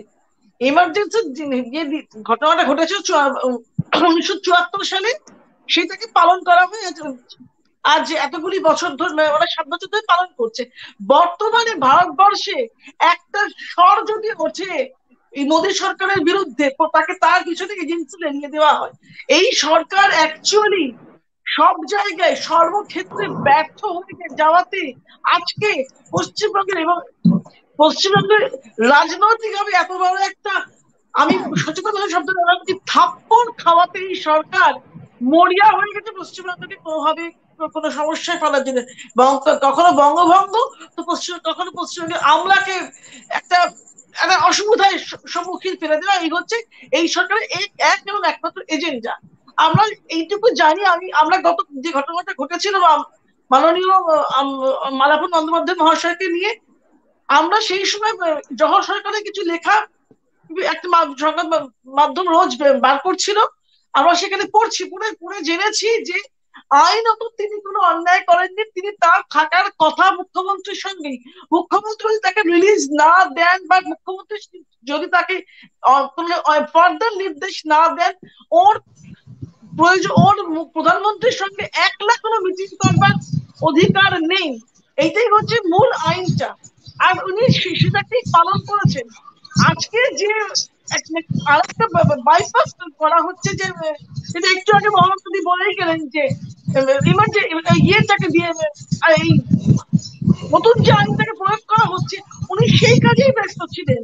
অতএব কোনোভাবেই তাকে আইনত কোনো সমস্যা ফেলা যায় না। শুধু বোধহয় তার অবসরকালীন যে সুযোগ সুবিধাগুলি উনি পেতেন, আমি জানি না সেগুলি নিয়ে কোনো সমস্যা হয়েছে কিনা, সেগুলি আমরা সাধারণত জানতে পারিনি। আসলে এটা কেন্দ্রীয় সরকারের ভেন্ডেটা ছাড়া আর কিচ্ছু না। কেন এর মধ্যে একজন আমলাকে টেনে এনে এরা নিজেদের সিস্টেম থেকে আরো নামা দেওয়া, আরো নিজেদেরকে মানে রাজনৈতিক সিস্টেম থেকে নামিয়ে ফেললো, এটা আরো লজ্জা। আমি শেষ বক্তা আমাদের আছেন অধ্যাপক ডক্টর দেবাশিস মহাপাত্রর কাছে আসছি একই বক্তব্য নিয়ে। আপনার কি মনে হয় যে সেদিন আলাপন বন্দ্যোপাধ্যায় প্রধানমন্ত্রীর মিটিং এ থাকা উচিত ছিল, না তিনি মিটিং এ অ্যাটেন্ড করার পর মুখ্যমন্ত্রীর সঙ্গে বেরিয়ে এসে দীঘায় চলে গিয়ে সঠিক কাজ করেছেন, কেন তিনি মুখ্যমন্ত্রী তার হচ্ছেন বস? না, ঠিকই আছে। আমি এই আলাপন বন্দ্যোপাধ্যায় যুক্তরাষ্ট্রীয় কাঠামোতে আমরা যদি রাজনীতির আলোচনা, কেন্দ্র এবং রাজ্যের যে একটা মিটিং হচ্ছে, যেটা ইসের মতন একটা এত বড় একটা দুর্ঘটনা, জলোচ্ছ্বাস সারা পশ্চিমবঙ্গের পূর্ব মেদিনীপুর, চব্বিশ পরগনা বিভিন্ন অঞ্চল যেগুলো প্লাবিত হয়েছে, মানুষ অসহায় ভাবে কাটাচ্ছে। তো প্রধানমন্ত্রী এসছেন, তিনি কেন্দ্রীয় সরকারের প্রধান হিসাবে এসছেন, তিনি রাজ্য সরকারের সঙ্গে সমন্বয় সাধন করবেন, এখানকার মুখ্যমন্ত্রী তার সঙ্গে সব আলোচনা করবেন, এখানে সুবিধা সম্পর্কে জানাবেন এবং তাদের কি প্রয়োজন বা কতটা টাকা সেগুলো জানাবেন। এটা হচ্ছে যে কাম্য বা বাঞ্ছনীয়। সেক্ষেত্রে তার প্রশাসনিক দায়বদ্ধতা আইএস হিসাবে, ইন্ডিয়ান অ্যাডমিনিস্ট্রেটিভ সার্ভিস যে রুলস 1969, সেই রুলস অনুযায়ী তিনি সেই রেসপন্সিবিলিটি পালন করছেন না। এখন সুমনবাবু বা আমি যদি বলি যে আমাদের সার্ভিস সিকিউরিটি অ্যাক্ট অনুযায়ী আমরা রেসপন্সিবিলিটি পালন করবো না, তাহলে তো আমাদের চাকরির অস্তিত্ব নিয়ে সংকটাপন্ন হবে, চাকরির প্রশ্ন নিয়ে অনেক কিছু উঠবে। তো তিনি বলছেন মানে তাকে প্রতিহিংসামূলক ভাবে তাকে শোকজ লেটার পাঠাতে হবে। এখানে রিটায়ার কামস যে পেনশন বেনিফিট যেগুলো রয়েছে 1958 যে অ্যাক্ট রয়েছে, সেই অ্যাক্টেই তাকে বাঁধার চেষ্টা করা হচ্ছে এবং তাকে অনেক ক্ষেত্রে বিভিন্ন শাস্তিমূলক ব্যবস্থা নিদান করার চেষ্টা চরিত্র হচ্ছে। আলাপন বন্দ্যোপাধ্যায় সম্পর্কে ব্যক্তিগতভাবে আমি অনেক কিছুই জানি, এখানে বলতে চাই না। তো তিনি ডিএম হিসাবে দায়িত্ব সামলেছেন, মুখ্য সচিব হিসাবে দায়িত্ব সামলেছেন, পরিবহন সচিব হিসাবে দায়িত্ব সামলেছেন। বিভিন্ন সময়ে তার সচিব হিসাবে দায়িত্ব সামলানোর ক্ষেত্রে বিভিন্ন বেআইনি কার্যকলাপও রয়েছে এবং এই যে নীরেন্দ্র চক্রবর্তীকে কেন্দ্র করে যে চক্রপুঞ্জ এবং তার সঙ্গে অবৈধ আছে, সে বিষয়ে আমি ব্যক্তিগত আক্রমণের দিকে যাচ্ছি না, কিন্তু যুক্তরাষ্ট্রীয়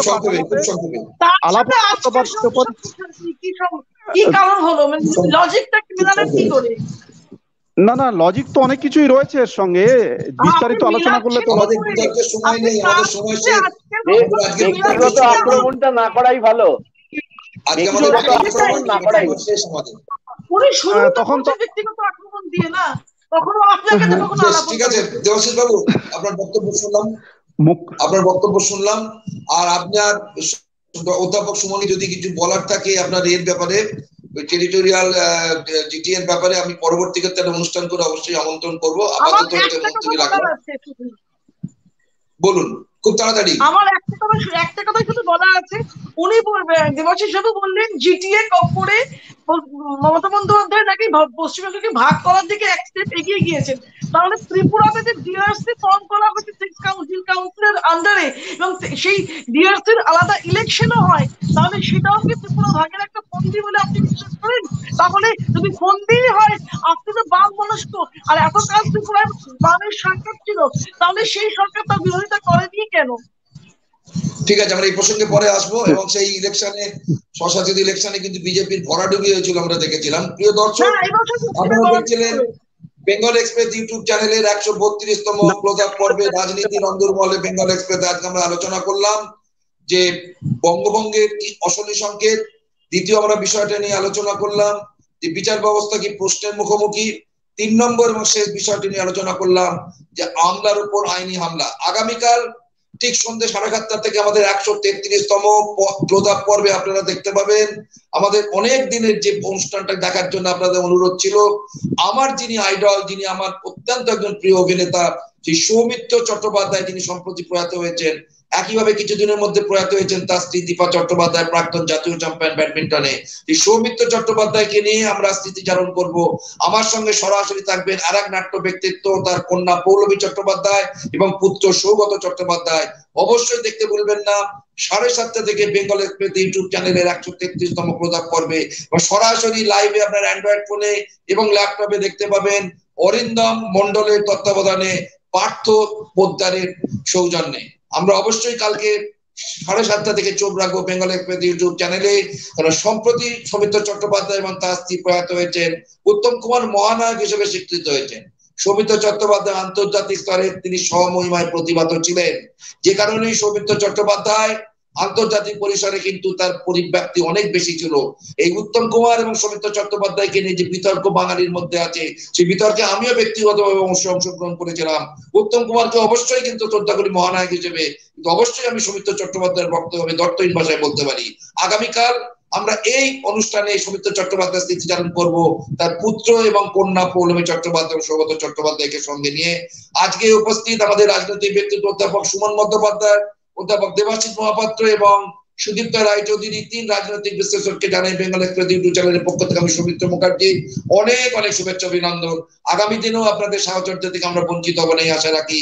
এবং একইভাবে বেঙ্গল এক্সপ্রেস ইউটিউব চ্যানেলের সমস্ত দর্শক যারা দাঁড়িয়ে 1 ঘন্টা 20 মিনিট আপনাদের ল্যাপটপে অথবা অ্যান্ড্রয়েড ফোনে লাইভে দেখলেন অরিন্দম মন্ডলের তত্ত্বাবধানে পার্থ পোদ্দারের সৌজন্যে, আমরা অবশ্যই আমরা অভিনন্দন জানাচ্ছি বেঙ্গলের পক্ষ থেকে অরিন্দম মন্ডল এবং পার্থ পোদ্দারকে এবং বেঙ্গল এক্সপ্রেস ইউটিউব চ্যানেলের অবনীত শুভানুধ্যায়ী এবং দর্শককে। আগামীকাল 7:30টার সময় আমাদের 133তম ক্লোজ আপ পর্বে দেখা হবে স্মৃতির আলোয় আমার বাবা সৌমিত্র চট্টোপাধ্যায়। আলোচনায় আমি থাকবো, আমার সঙ্গে থাকবেন সৌমিত্র চট্টোপাধ্যায়ের কন্যা পৌলমী চট্টোপাধ্যায় এবং পুত্র সৌগত চট্টোপাধ্যায়। সবাই ভালো থাকবেন, শুভরাত্রি।